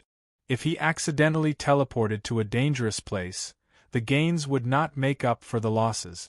Xiaolingyu never liked things that he could not control. Therefore, he felt that in a situation where there was no need to rush, it was better for him to act more cautiously. After fiddling with the things that he had purchased, the novelty of this place gradually disappeared. The things sold in this low-level city were not high-quality good. First, he quietly recuperated for a while. After he had completely adjusted his condition, Xiaolingyu followed the instructions in the piece of jade. With his back facing the sea, he headed towards the hinterland of the dorsal fin race. The dorsal fin race could only be considered a small race. However, their territory was not small. Even though it was not as vast as the narrow god realm, it was still comparable to a large region. 2 months later, Xiaolingyu arrived at another intermediate-level city of the dorsal fin race. Compared to the small city, the intermediate-level city of the dorsal fin race was much larger. However, it was only comparable to Kuan City. Moreover, the city was not bustling. The buildings on both sides of the streets were not grand or luxurious. Entering this intermediate level city was free of charge. Moreover, he would occasionally encounter god monarch dorsal fin race cultivators on the streets. Even though the dorsal fin race cultivators and the human race cultivators looked different, Xiaolingyu could tell that the dorsal fin race cultivators in both the small city and the intermediate level city had gloomy expressions on their faces. Moreover, they all seemed to be in a hurry. Xiaolingyu had already noticed a strange phenomenon at the city gate. That was, there were very few dorsal fin race cultivators entering the city. However, there were many groups of them exiting the city. Just as Xiaolingyu arrived at the center of the city, he was stopped by a group of dorsal fin race cultivators who were holding onto metal pitchforks. "Your Excellency, please remove your cloak and reveal your true appearance," a dorsal fin race cultivator, who seemed to be the leader, said loudly. Xiaolingyu did not want to attract trouble, nor did he want to expose himself. Therefore, he retreated far away in a flash before turning around to leave. Naturally, the group of dorsal fin race cultivators could not catch up to him. After purchasing many shell-shaped jade pieces, he left the intermediate level city. These jade pieces were clearly of a higher grade. Not only did they introduce the dorsal fin race, they also had a map of the entire territory of the dorsal fin race. There were even jade pieces that recorded cultivation techniques suitable for the dorsal fin race. This allowed Xiaolingyu to have a deeper understanding of this race. After another year, Xiaolingyu traversed thousands of mountains and rivers and found a large advanced level city of the dorsal fin race that was comparable in scale to Duhu City. However, this advanced level city of the dorsal fin race was the closest to Scarlet Crab Bay. Only dorsal fin race cultivators came out of the city, but no one entered. The dorsal fin race cultivators who came out of the city rode on various special flying Dharma treasures and headed towards the depths of the continent. Xiaolingyu felt that it was very strange. He did not enter the city. Instead, he circled around the city walls from afar. What surprised him was that the 4 city gates of this large city were all the same. They seemed to have abandoned the city and fled. However, are there any large groups of enemies nearby? Xiaolingyu narrowed his eyes as he observed from afar. He was extremely puzzled. After waiting for less than half a month, this advanced level city of the dorsal fin race had become an empty city. Only then did Xiaolingyu enter the city. However, the city was deathly silent and in a complete mess. Instead of going deeper into the hinterland of the dorsal fin race, Xiaolingyu casually found an underground secret room in this abandoned large city and began to refine his 3 sacred artifacts. He did not have anything urgent to do in this foreign land. For his own safety, he felt that it was better to completely refine the tubular sacred artifact and the 8-legged Tai Chi cauldron. However, less than 100 years had passed when Xiaolingyu suddenly felt a vast and mighty aura pressing down on him. Alarmed, he exited the secret room and flew to the sky above the large city. After looking around, Xiaolingyu was shocked to discover that there was a vast expanse of dark clouds rolling over from the distant horizon. The dark clouds were surging at an extremely fast speed. It gave off an extremely strong sense of oppression even from afar. Xiaolingyu's divine sense was not weak. He could already see that there was a huge foreign race army in the rolling dark clouds.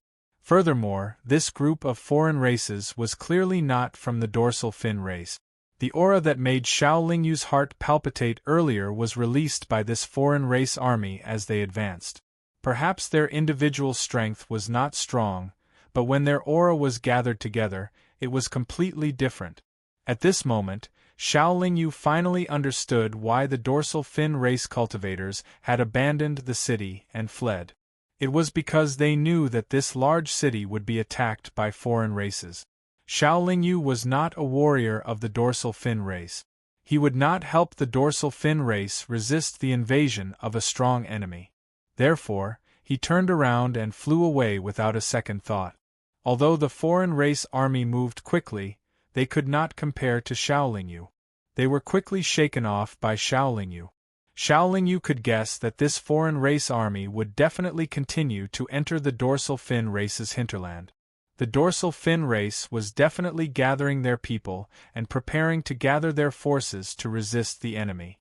Based on this, he could infer that there would definitely be a bloody battle in the depths of the dorsal fin race's hinterland. Although Xiaolingyu was a very curious cultivator, saint gods would often participate in a war between races. Therefore, he did not want to continue to enter the dorsal fin race's hinterland to avoid getting himself involved in the conflict.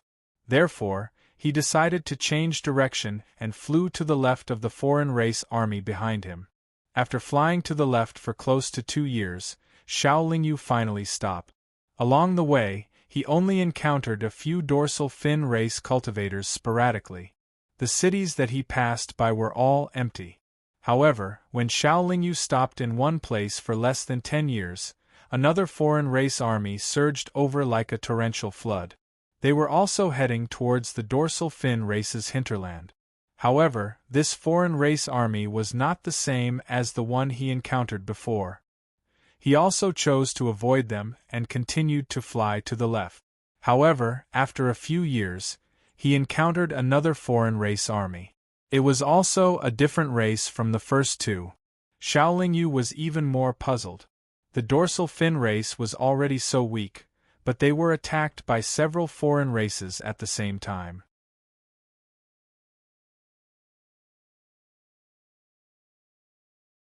Chapter 6:27. Since the foreign race army had gone deep into the dorsal fin clan's territory, the outer perimeter of the dorsal fin clan's territory was naturally relatively safe. Xiaolingyu randomly found a place to continue the sacrificial refining of the tube-shaped sacred weapon. As the army advanced to kill the enemy, the rear naturally did not let down their guard. There were always a few groups of foreign race patrolling the outer perimeter of the dorsal fin clan's territory. However, their cultivation levels were lower and they could not detect Xiaolingyu's presence. Xiaolingyu was curious and captured one of the foreign race's members and searched his soul. Although he was only a small fry, he more or less knew a few things from the foreign race's cultivators' memories. This time, there were not only 2 or 3 foreign races that had invaded the dorsal fin clan. Almost all the neighboring races had sent their troops into the dorsal fin clan's territory. They had sent their troops almost at the same time and came from all directions. The dorsal fin clan did not even have a chance to escape. The reason why they had sent their troops to the dorsal fin clan was that many years ago, when the dorsal fin clan was strong and powerful, they had brutally oppressed and plundered these foreign races. Now they had sent their troops to take revenge. With regards to this reason, even the small fry did not believe it, let alone Xiaolingyu. However, since the higher-ups did not explain, they did not dare to ask. The dorsal fin clan had lived here for many years and had never been strong. Among the neighboring races, there were many that were stronger than the dorsal fin clan. If they really wanted to exterminate the dorsal fin clan, they could have done so long ago. Why wait until now? Moreover, it was just to deal with a weak dorsal fin clan. Why would they need so many races to attack at the same time? Most importantly, many of the races that had attacked the dorsal fin clan had always lived on land. Whether it was in the past or now, they had never been oppressed by the dorsal fin clan. What reason did they have to send their troops? Among the races that had attacked the dorsal fin clan, many of them were enemies that had never interacted with each other. These races obviously did not have an agreement to attack the dorsal fin clan together. Xiaolingyu guessed that the reason why the dorsal fin clan was being attacked from all sides was definitely not because of history. It was very likely that something or a treasure had been exposed. However, even if something had been exposed, how could it have been exposed to all the nearby races? Since she couldn't figure it out, Xiaolingyu decided not to think about it. After all, it was none of her business. Without the interference of the foreign army, Xiao Lingyu's days were naturally peaceful. His control over the tubular sacred artifact had also increased due to the time he had spent refining it. Time passed quickly as Xiao Lingyu laboriously refined the saint artifact. In the blink of an eye, over 500 years had passed. Xiao Lingyu, who was in seclusion refining the saint artifact, suddenly felt the ground shake. He stopped refining and opened his eyes. His divine sense quickly gushed out and searched a large area nearby, but he didn't find the slightest abnormality, and the ground had already returned to normal. Xiao Lingyu thought that this was just an ordinary earthquake and was not surprised at all. Therefore, she closed her eyes again and gradually entered the state of refining the sacred artifact. However, only half a month had passed, and the ground shook again. This time, the shaking was obviously more severe than the last time. This time, the shaking stopped very quickly, and Xiao Lingyu did not find anything strange in the vicinity. However, to be cautious, Xiao Lingyu still left the temporary cave abode. After flying for 3 days, he stopped again. Before Xiao Lingyu could find a suitable place to go into seclusion, the ground shook again, and this time, it was much more violent. Xiao Lingyu felt that it was a little strange. He gave up on the idea of going into seclusion and continued to fly. 10 hours later, the ground started to shake again. 2 hours later, Xiao Lingyu had already discovered that the interval between each shaking of the ground was constantly shortening, which meant that the frequency of the shaking was increasing. Another hour passed. Not only was the ground shaking, but even the space was rippling, and there was almost no interval between the shaking. The ground and space shaking at the same time was already a very big change. Xiao Lingyu did not dare to delay and immediately flew in the direction of the spatial fluctuations. Xiao Lingyu was strong enough to withstand the spatial fluctuations and fly steadily forward. However, the strange race cultivators he encountered along the way were all imprisoned in place by the spatial fluctuations. Their bodies were distorted by the spatial fluctuations, and they had all lost their lives. Under the influence of such a powerful force, even a divine king cultivator would die if he did not have a supreme divine artifact to protect himself. To be able to create such a situation, Xiao Lingyu thought that it was either a sacred artifact or a battle between divine emperors or divine gods nearby. After flying for nearly 2 hours, Xiao Lingyu still had not flown out of the range of the spatial fluctuations. Without hesitation, he took out the tubular sacred artifact and flew with it. Now that the tubular sacred artifact had sped up, it carried Xiao Lingyu to the surface of the Red Crab Bay, but it still did not escape the range of the spatial fluctuations. The range of this power is so wide. I'm afraid that even a battle between divine gods would not be able to create such a situation. What is going on? Xiao Lingyu was extremely shocked.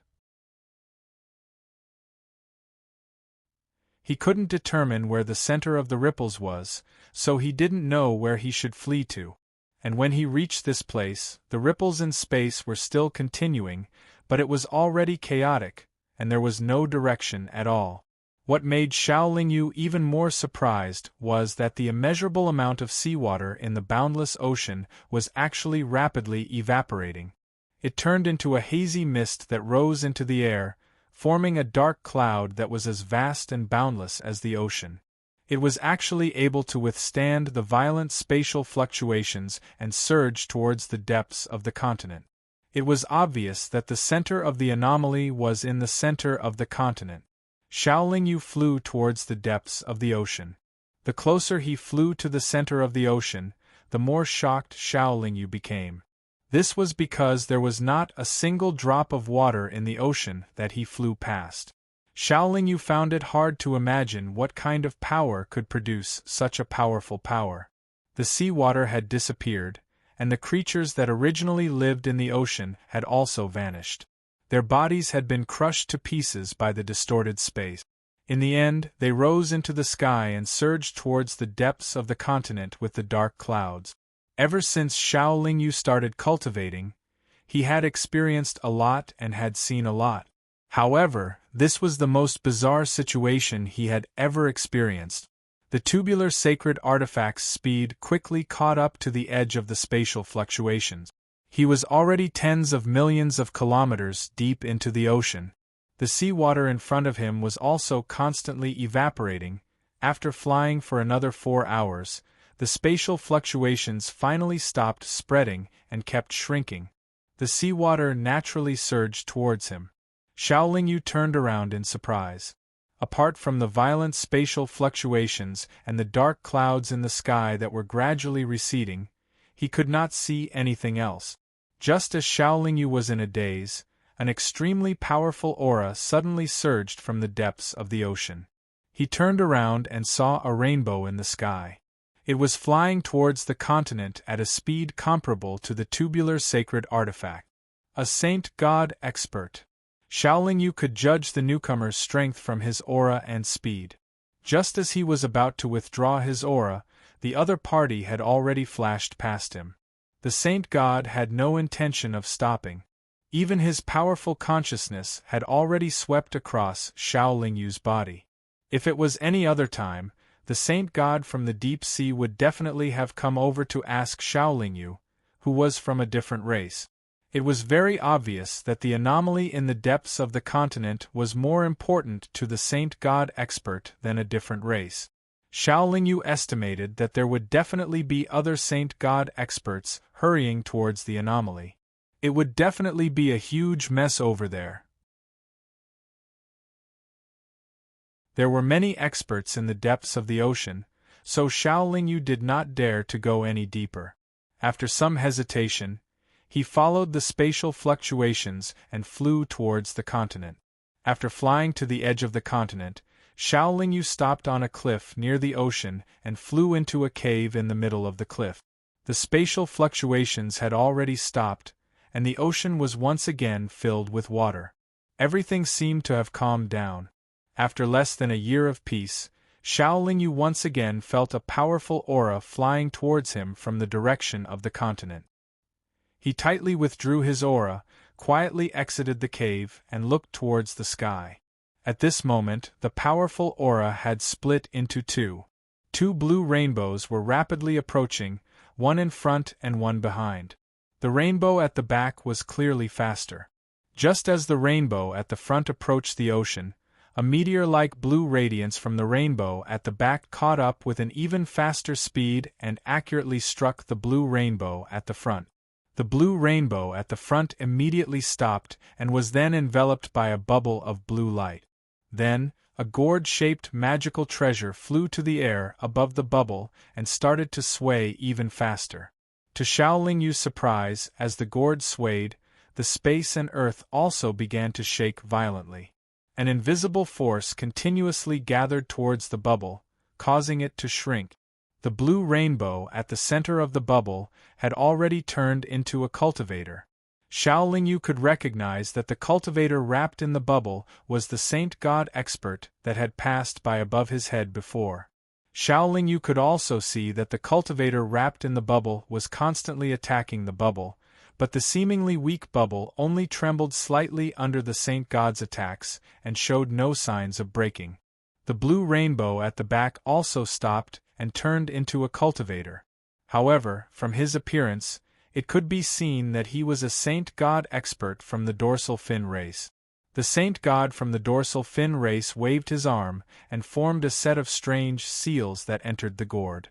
The gourd violently shook for a while before suddenly coming to a stop. Asterisk boom, asterisk an earth-shaking explosion suddenly erupted.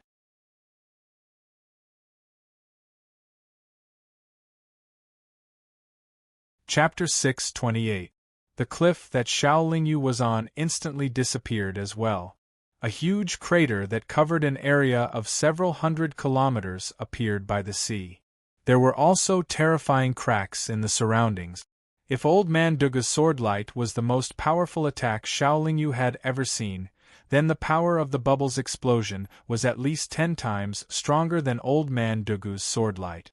Let alone the sacred god at the epicenter of the blue bubble, even Xiao Lingyu, who was at least 100,000 feet away from the epicenter of the explosion, had suffered incomparably heavy injuries. Xiao Lingyu had always felt that the sacred god was the most powerful existence in the god world. Even if they were not invincible, they would not die so easily. However, today, he had truly broadened his horizons. He had personally witnessed the death of a sacred god expert, a sight that had truly shocked him greatly. Even Xiao Lingyu could tell that the sacred god had not been killed by the dorsal fin clan's sacred god, but by the gourd-shaped artifact. Just as Xiao Lingyu steadied himself, the dorsal fin clan's sacred god had already appeared in front of him. However, the sacred god's current condition was not very good. The 2 strands of beard on both sides of his mouth were weakly draped over his shoulders, while the black pupils in his eyes had shrunk to a tiny dot. According to the introduction in the shell-shaped jade, this was the state of a dorsal fin clan cultivator's beard and eyes when they were in a weakened state.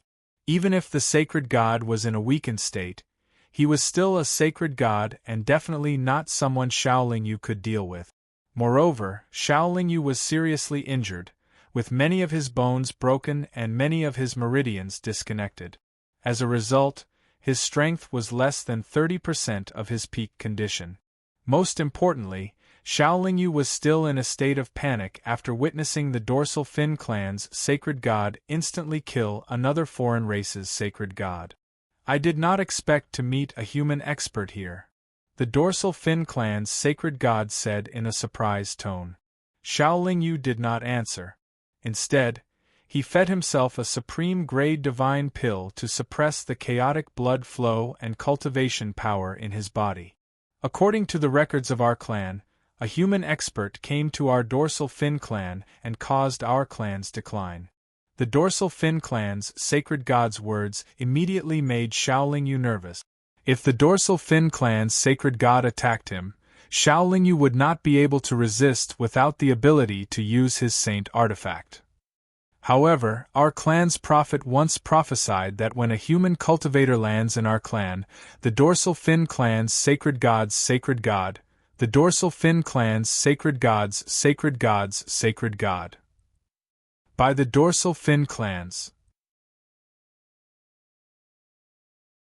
For many years, our dorsal fin clan has struggled at death's door on this unfamiliar continent, bitterly waiting for the arrival of a human cultivator.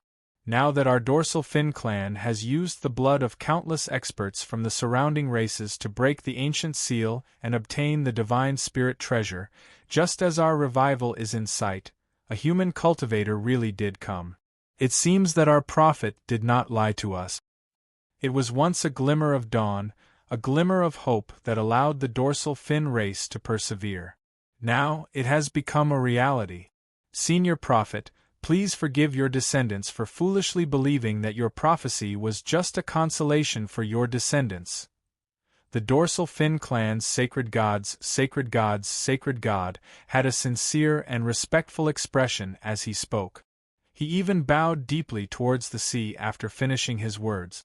Xiao Lingyu, on the other hand, was listening to dancing in the clouds.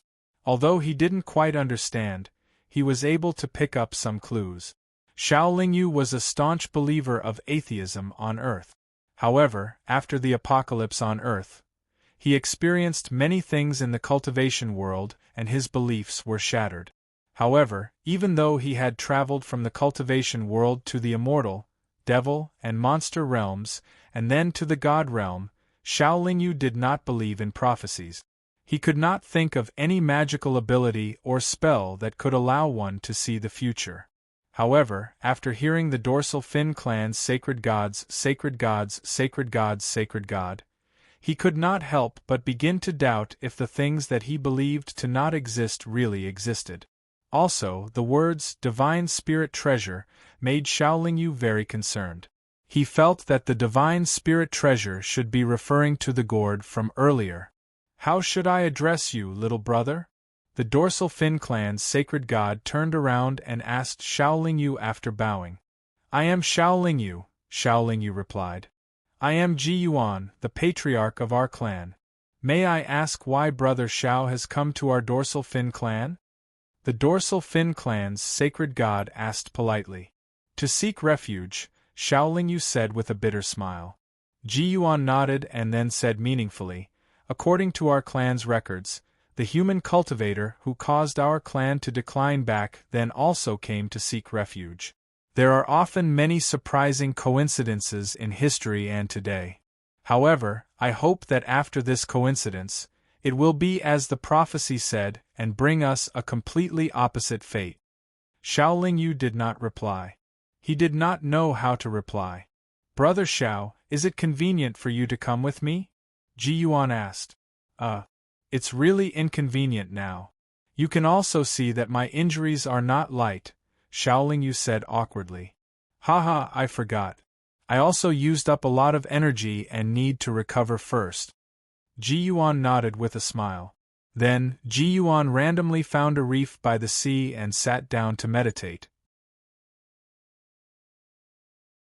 Although the other party was meditating, Xiao Lingyu did not dare to have the slightest thought of escaping.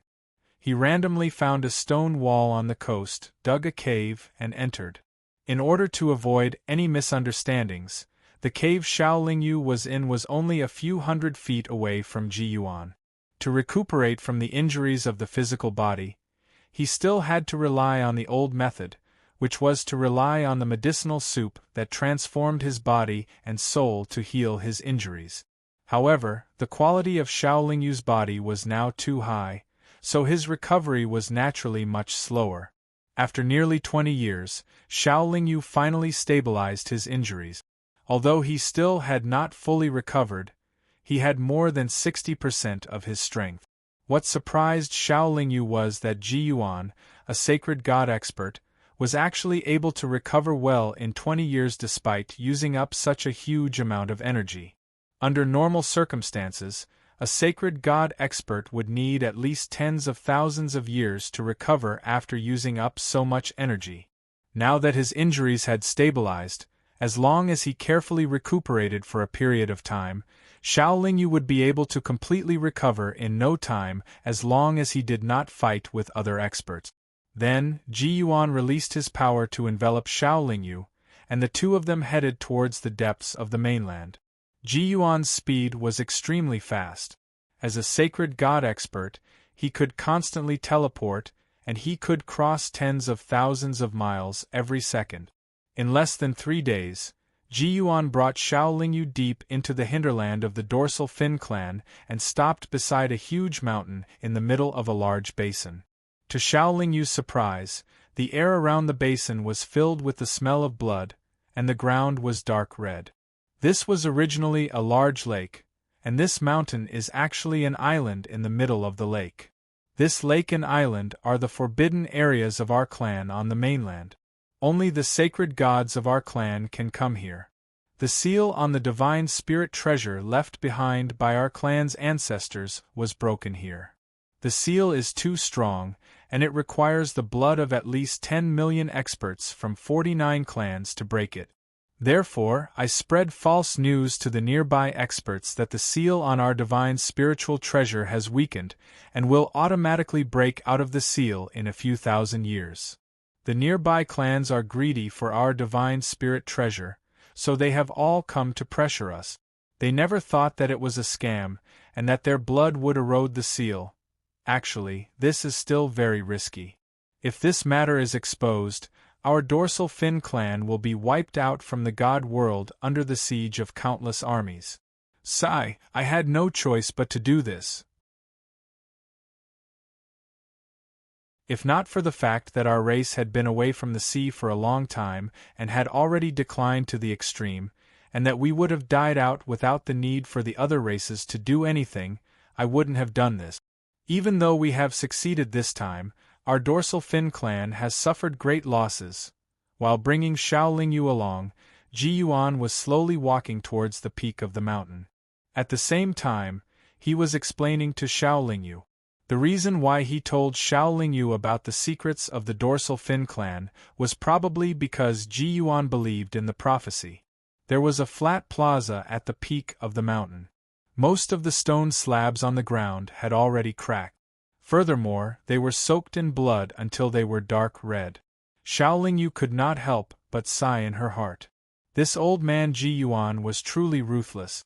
For the sake of breaking the seal on a magic treasure, he actually attracted so many foreign clans to lose their lives here. However, Xiaolingyu was still curious. So many clans had come, and there were many god kings and god emperors. There should be quite a few sacred gods too. How was it possible for the dorsal fin clan to kill the allied army with just the strength of a single clan? At this moment, they had already reached the center of the plaza. Xiaolingyu saw 8 god emperors of the dorsal fin clan. These 8 god emperors of the dorsal fin clan were seated cross-legged on the ground. They were meditating to recover their strength. There was actually an insignia of yin-yang fish at the place they were surrounding. However, this insignia of yin-yang fish wasn't black and white. Instead, it was yellow and blue. Furthermore, there was a round ball the size of a watermelon in each of the 2 fish eyes. It was also blue and yellow. It looked mystical, but its surface was filled with cracks. These 2 sacred spiritual beads are high-grade sacred weapons left behind by the ancestors of our clan. It's a pity that they can only allow our dorsal fin clan to activate the water and earth dual extremes, destroying ancient array once. However, using these 2 sacred spiritual beads to exchange for the unsealing of the divine spiritual treasure, isn't this the reason why our ancestors risked their lives to keep them? Ji Yuan muttered to himself as he looked at the 2 round balls. Xiaolingyu found the answer to the doubts in his heart from Ji Yuan's words. He could not help but rejoice inwardly. Fortunately, he did not come over out of curiosity.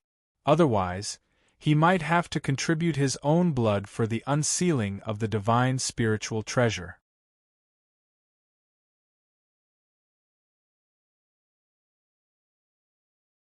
Chapter 629. Xiaolingyu shook his head and said, "I've only been here for a short while, so there are many things that I don't know. I dare not speak carelessly. According to the records of my clan, human cultivators are extremely intelligent and adept at scheming. Brother Xiao, you don't have to be so courteous." It was not that Xiaolingyu was unwilling to offer a plan, but he really did not have a good plan to deal with the dorsal fin clan's crisis. However, if he could not come up with a useful plan, Xiaolingyu was worried that Ji Yuan would harm him. According to the prophecy of the dorsal fin clan's prophet, he could bring about the revival of the dorsal fin clan. It was precisely because of this that Ji Yuan was so courteous to him. If he could not show any value at this time, Ji Yuan might attack him.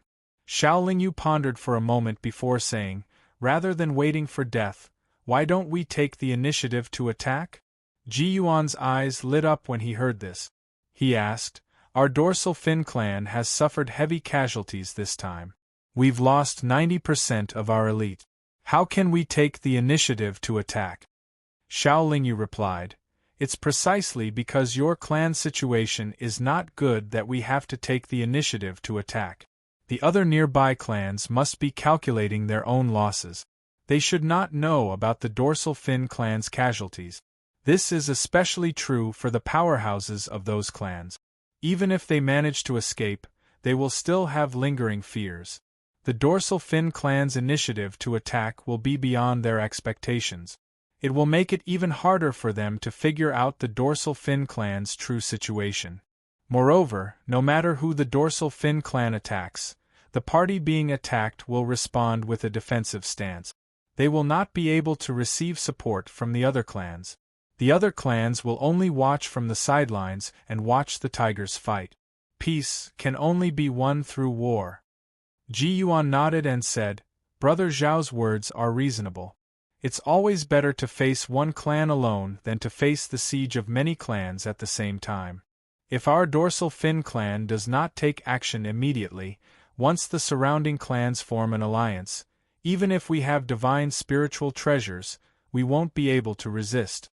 Xiaolingyu thought for a moment before asking, "How many Saint God powerhouses does your clan still have?" Fin Yuan smiled bitterly and said, "I'm the only one left. If it weren't for the fact that the number of experts in my clan is gradually dwindling and our clan is in a precarious state, I wouldn't have taken such a huge risk and led an army of several dozen races into the territory of the dorsal fin clan. Xiao Lingyu frowned slightly and asked again, "What is the current realm of the Fin clan leader?" Ji Yuan replied honestly, "I'm only a step away from the advanced Saint God stage, but with the help of the Divine Spirit Treasure, I believe that it won't be long before I reach the advanced Saint God stage. Without the Divine Spirit Treasure, I, the last Saint God of the dorsal Fin clan, will likely die while trying to break through to the advanced Saint God stage. Without the deterrence of the Saint God, the dorsal Fin clan will very quickly be swallowed up by other races." Xiao Lingyu continued to ask, "With the help of the Divine Spirit Treasure, how many Saint Gods can Patriarch Ji deal with?" Ji Yuan calculated silently and said, "I can easily defeat 3 early-stage Saint Gods without using a Divine Spiritual Treasure, easily defeat a mid-stage Saint God, and fight 2 mid-stage Saint Gods to a draw. If I use a Divine Spiritual Treasure, no matter how many Saint Gods there are, I can guarantee that I won't be defeated for a short period of time. However, anything can happen on the battlefield. None of the experts who have reached the Saint God stage are easy to deal with." Xiao Lingyu pondered for a long time before he suddenly asked, "With the dorsal fin race's current strength, can they exterminate a race that's slightly weaker than them in a flash?" Ji Yuan was clearly a little surprised. After being stunned for a moment, he replied, "If it was in the past, it would definitely be extremely difficult. However, it should be possible to give it a try now. After all, the nearby races have suffered heavy losses when they invaded our clan. Many of their experts are also injured." Xiao Lingyu stroked his chin and said indifferently, "Patriarch Ji, pick a weaker race and reorganize the experts in the clan before mobilizing the army. No matter how heavy the losses the dorsal Fin clan suffered, this attack must be grand and mighty. We must bring out our strongest battle strength." Perhaps because of the existence of the prophecy, Ji Yuan still trusted Xiao Lingyu. After his conversation with Xiao Lingyu, he really went to mobilize the dorsal Fin clan's battle strength. Xiao Lingyu sighed deeply, secretly thankful that he had passed this hurdle by a fluke. In truth, he didn't have much confidence in the strategy he had just mentioned. However, he could only take one step at a time and pray that the prophecy wasn't something the dorsal Fin clan's prophet had used to fool the descendants of the dorsal Fin clan. The reorganization of the army took less than 2 years. After all, the elites of the dorsal Fin clan were gathered in the vicinity, so it wasn't difficult to mobilize them. Under Ji Yuan's lead, almost all of the dorsal Fin clan's elites were mobilized and they charged towards the north. To the north of the dorsal Fin clan was a race called the Black Rakshasa race. Their strength was originally on par with the dorsal Fin clan, but the Black Rakshasa race had also participated in the invasion of the dorsal Fin clan. However, apart from a Saint God expert who managed to escape, the rest of the Black Rakshasa race's army had died to the might of the ancient formation of water and earth. Even the Saint God from the Black Rakshasa race, who managed to escape, was seriously injured. However, the Black Rakshasa race still had a Saint God. After marching for nearly 100 years, the dorsal Fin clan's army finally reached the northern border. After a few days of reorganization, the army resolutely charged into the Black Rakshasa race's territory. The Black Rakshasa race had naturally received news of the dorsal Fin clan's large-scale attack long ago. They had actively mobilized their troops and were waiting for the dorsal Fin clan's army to arrive at Luonan City. However, the Black Rakshasa race had already taken away all of the troops they could easily mobilize when they invaded the dorsal Fin clan. Now that the dorsal Fin clan was about to launch a counterattack, the Black Rakshasa race's territory was not small. Many of their powerful troops were unable to gather at Luonan City in such a short period of time. Although the Black Rakshasa race had expected the dorsal Fin clan to launch a counterattack, they had not expected the dorsal Fin clan to choose to attack them first. After all, the dorsal fin clan was surrounded by several dozen other races.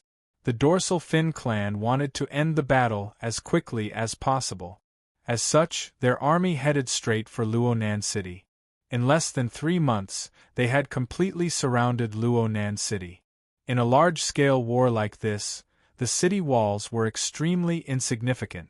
Under the bombardment of the dorsal fin clan's army, the 4 walls of Luonan City only lasted for an hour before they all collapsed.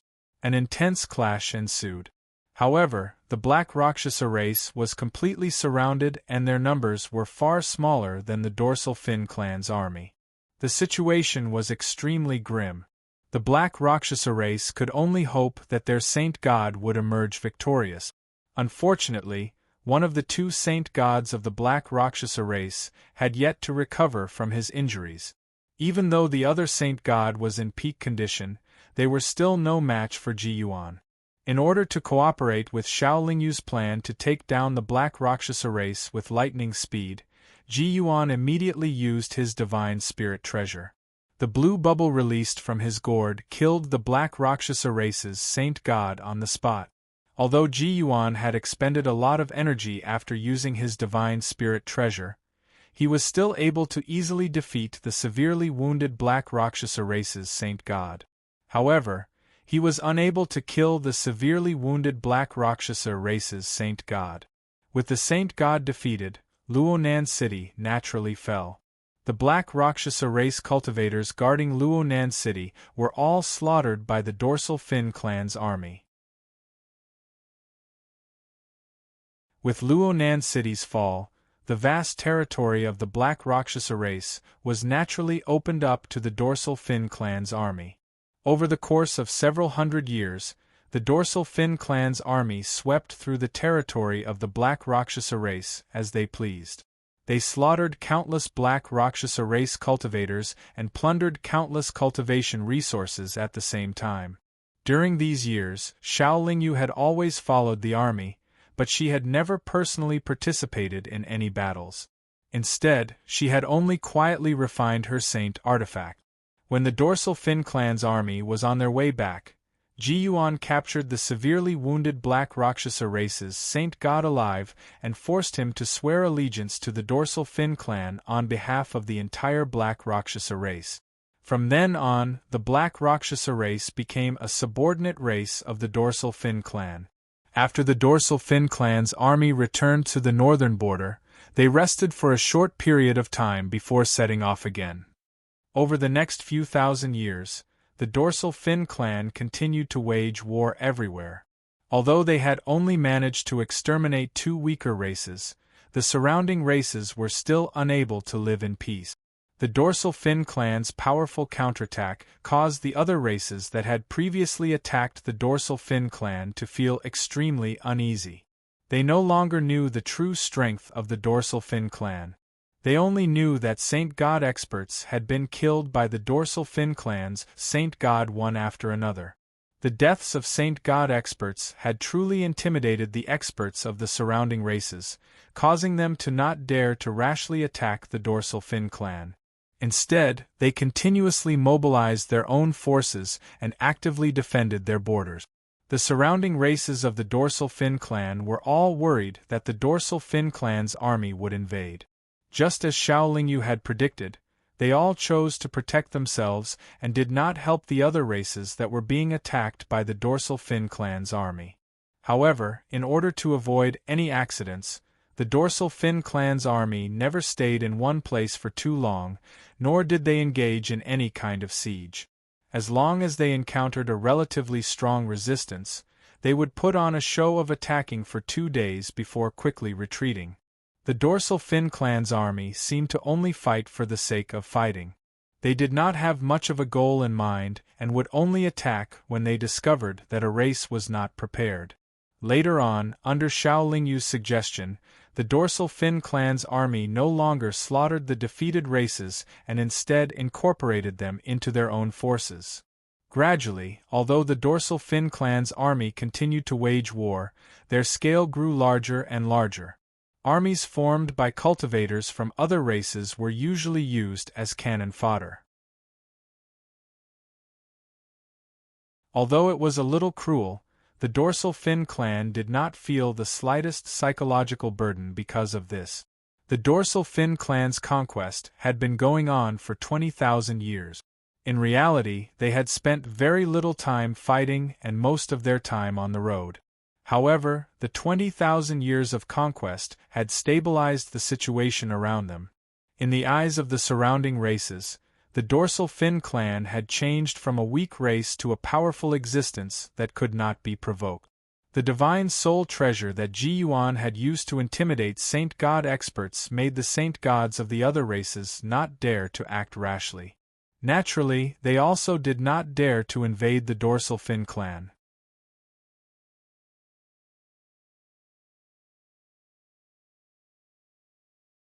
Chapter 630. Xiao Lingyu's strategy of using war to win peace had achieved rather glorious result. Whether it was the dorsal fin race's plundering of cultivation resources, forcing several weaker races to swear allegiance, or forming an alliance with more than 10 other races, all of this had laid a solid foundation for the dorsal fin race's peace and future rise. There were several dozen races in the surrounding area. 1/3 of them had formed an alliance with the dorsal fin race, while the other 2/3 had their own agendas. It was very difficult for them to come together, and they didn't dare to compete with the dorsal fin race. Xiao Lingyu knew a principle on earth. Only by displaying a powerful stance and strength could one win the respect and reverence of others. Peace was fought with fists and weapons, not with diplomacy or words. Fortunately, the dorsal fin race was still able to quickly assemble a huge army and launch a powerful counterattack even after suffering heavy losses. If the surrounding races had more time, the situation definitely wouldn't be like this. Fin Yuan didn't feel much gratitude towards Xiao Lingyu. In his opinion, it was Xiao Lingyu's responsibility as a human cultivator to help the dorsal fin race overcome their natural disaster and reach glory. Even if he didn't treat Xiao Lingyu politely and respectfully, Xiao Lingyu would still help the dorsal fin race. In reality, Xiao Lingyu had no intention of helping the dorsal fin race. However, Fin Yuan was watching him every day and he couldn't leave on his own. Fin Yuan firmly believed in the prophecy, and Xiao Lingyu was a key figure in the prophecy. Fin Yuan definitely wouldn't allow Xiao Lingyu to leave so easily and change the outcome of the prophecy. Even when he was fighting against powerful enemies, he would use his divine sense to lock onto Xiao Lingyu. As long as Xiao Lingyu made the slightest move, he would be able to react quickly. Xiao Lingyu was actually under house arrest by Fin Yuan. If Ji Yuan was only an ordinary sacred god, Xiao Lingyu could attempt to use the tubular saint artifact to teleport away. However, Ji Yuan was a divine spirit treasure with unfathomable power, so Xiao Lingyu did not dare take the risk. Since he wasn't in a hurry to leave and had the prophecy of the dorsal fin clan as a protective talisman, Xiao Lingyu was more than happy to have a divine spirit with a divine spirit treasure following him. He didn't need to fight and only needed to come up with ideas occasionally. He could use his free time to refine his divine artifact, so it wasn't a waste of time. Now that the situation around the dorsal fin race had stabilized, they naturally had time to recuperate. Furthermore, they had divine spiritual treasures, so it was only a matter of time before they were revived. In fact, Xiao Lingyu had already given the dorsal fin race a chance to rise. The prophecy should be referring to this. In other words, Xiao Lingyu's mission had already been accomplished. With Xiao Lingyu's current strength, it was impossible for him to help the dorsal fin race rise in a short period of time. If the dorsal fin race wanted to revive, they would need to accumulate more god emperors and sacred gods. However, Ji Yuan was more impatient and kept asking Xiao Lingyu for advice. He wanted the dorsal fin race to rise in a short period of time, but he was repeatedly disappointed. As time passed, Ji Yuan naturally understood that the prophecy of the divine spirit treasure had come to an end. This human cultivator was no longer of much use to the dorsal fin race. Since that was the case, what was the point of keeping this human cultivator? Ji Yuan's thoughts gradually became more active, and he was no longer as polite to Xiao Lingyu as before. However, Ji Yuan couldn't be completely sure that this human cultivator was truly useless. He didn't dare to be certain that the prophecy had come to an end, so he patiently watched Xiao Lingyu's every move. Another 10,000 years passed. Just as Ji Yuan's patience was about to run out, an expert suddenly descended from the sky and landed beside Xiao Lingyu and Ji Yuan. To Xiao Lingyu's surprise, it was actually a human expert. However, Xiao Lingyu couldn't tell how strong he was. The newcomer had a burly figure and looked like a human. However, he had 2 horns on his head and gave off a mysterious and strange feeling. However, Xiao Lingyu felt that he looked familiar, as if he had seen him somewhere before. "It's you." Ji Yuan turned pale with fright. "You recognize me?" the newcomer asked with a smile. "According to the records of my race, you were the one who caused our race to decline," Ji Yuan replied. "The decline of your dorsal fin race wasn't because of me. It was because your king wasn't generous enough back then. I wanted your divine spirit treasure, but he couldn't bear to give it to me and forced me to make a move," the newcomer said nonchalantly. "That divine spirit treasure was originally the treasure of my race. How could we just give it away? We didn't give it to you, so you snatched it from us. How are you any different from a bandit?" Ji Yuan questioned. "Since ancient times, divine spirit treasures have always belonged to the virtuous. If you don't have the ability to protect it, don't blame others for fighting over it," the newcomer said righteously. "Humph!" Ji Yuan snorted coldly. "I can't be bothered to waste my breath on a junior like you. Since the seal on the divine spirit treasure has already been broken, you should hand it over if you know what's good for you," the newcomer said rudely. "Why should I?" Ji Yuan said angrily. "Because I'm stronger than you, and much stronger." As soon as the person finished speaking, an unusually powerful aura surged out from his body. He actually sealed off a large area of the surrounding space. Not to mention Xiao Lingyu, even a sacred god like Ji Yuan could not move in the slightest in this sealed space. The other party had only released a small amount of aura, yet a sacred god had already lost the ability to resist. Just how powerful was this person? Ji Yuan finally came to his senses.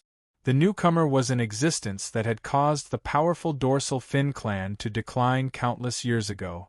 Now that so much time had passed, the newcomer was definitely stronger than before. "You're no longer a sacred god?" Ji Yuan asked in surprise. "Not for many years." The newcomer nodded.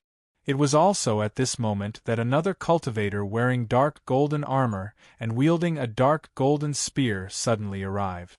This extraordinarily handsome cultivator also had the appearance of a human, and Xiao Lingyu was also very familiar with him.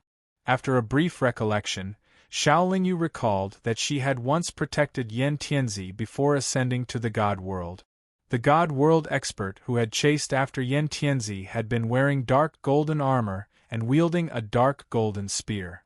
However, the appearance of the person before her was very different from the middle-aged cultivator she had met in the lower domain.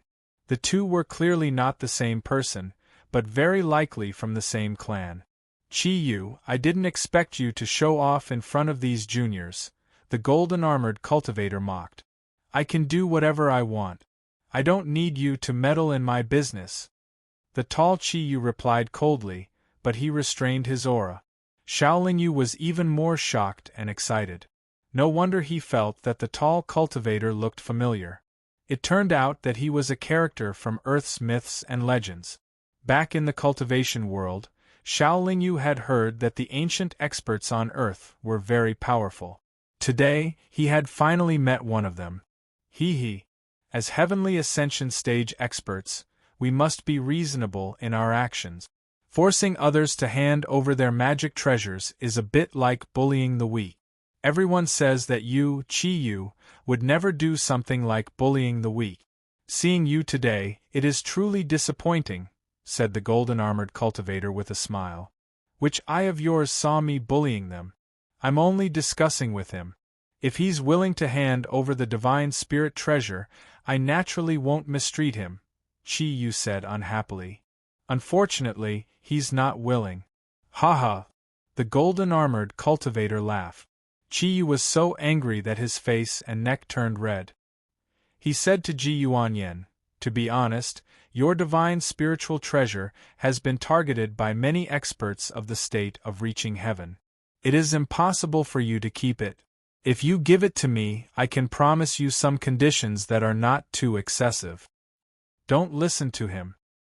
He's known for being stingy. It's better to give it to me than him, the golden-armored cultivator interjected. Both Ji Yuan and Xiaoling Yu could see that both Qi Yu and the golden-armored cultivator were far stronger than the sacred gods. They were also here for the divine spirit treasure. The two experts seemed to be friendly at the moment, but if they were really provoked, they would no longer be polite. Ji Yuan was clearly very hesitant.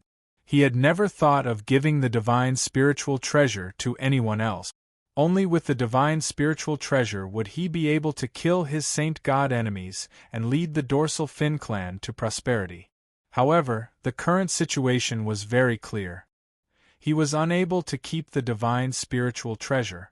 If he did not hand over the divine spirit treasure, not only Ji Yuan, but even the entire dorsal fin clan would suffer. There was no need to think about any grand plan of revival. Ji Yuan could not help but think of the prophet's prophecy. He looked at Xiaoling Yu. Qi Yu and the golden-armored cultivator, who had been staring at Ji Yuan, naturally followed his gaze and looked at Xiaoling Yu. Qi Yu and the golden-armored cultivator exclaimed in surprise at the same time. "I think I've seen your image before." The golden-armored cultivator frowned and then fell into deep thought. "There are a few auras on your body that I find somewhat familiar." As Qi Yu spoke, he waved his hand and Xiaoling Yu's 3 saint weapons flew out of his body at the same time. "Where did you get these 3 saint weapons?" Qi Yu asked Xiaoling Yu. "In a secret realm where the Tenshi hid his treasures," Xiaoling Yu said with a cautious expression. "Haha, you've gone far, kid. The treasures that the old man refined in his early years are actually in your hand. You're quite lucky." Qi Yu praised with a smile and then said, "However, you cultivate the power of chaos. Although you're strong, if you want to enter the immortal ascension realm, it'll be much more difficult than other cultivators." "You know the Tenshi? Is he an ancient powerhouse of Earth?" Xiaoling Yu asked curiously. Qi Yu nodded and said, "The Tenshi is a Fushi. He's considered the leader of the ancient powerhouses of Earth. However, like many of our ancient powerhouses, he's no longer in the realm of the gods." "No longer in the realm of the gods?" Xiaoling Yu was even more surprised. If he was not in the realm of the gods, could he have gone to the lower realm? "I remember now. We once sent people to the lower realm to carry out a mission to maintain the order of the 3 realms. It was you who interfered and caused the mission to fail." The golden-armored cultivator suddenly pointed at Xiaoling Yu and said. Xiaoling Yu knew that the golden-armored cultivator was referring to his protection of Yan Tianzi. You're tuning in to the Phoenix Knights YouTube channel. Don't forget to subscribe and join us on this journey to catch the most captivating stories.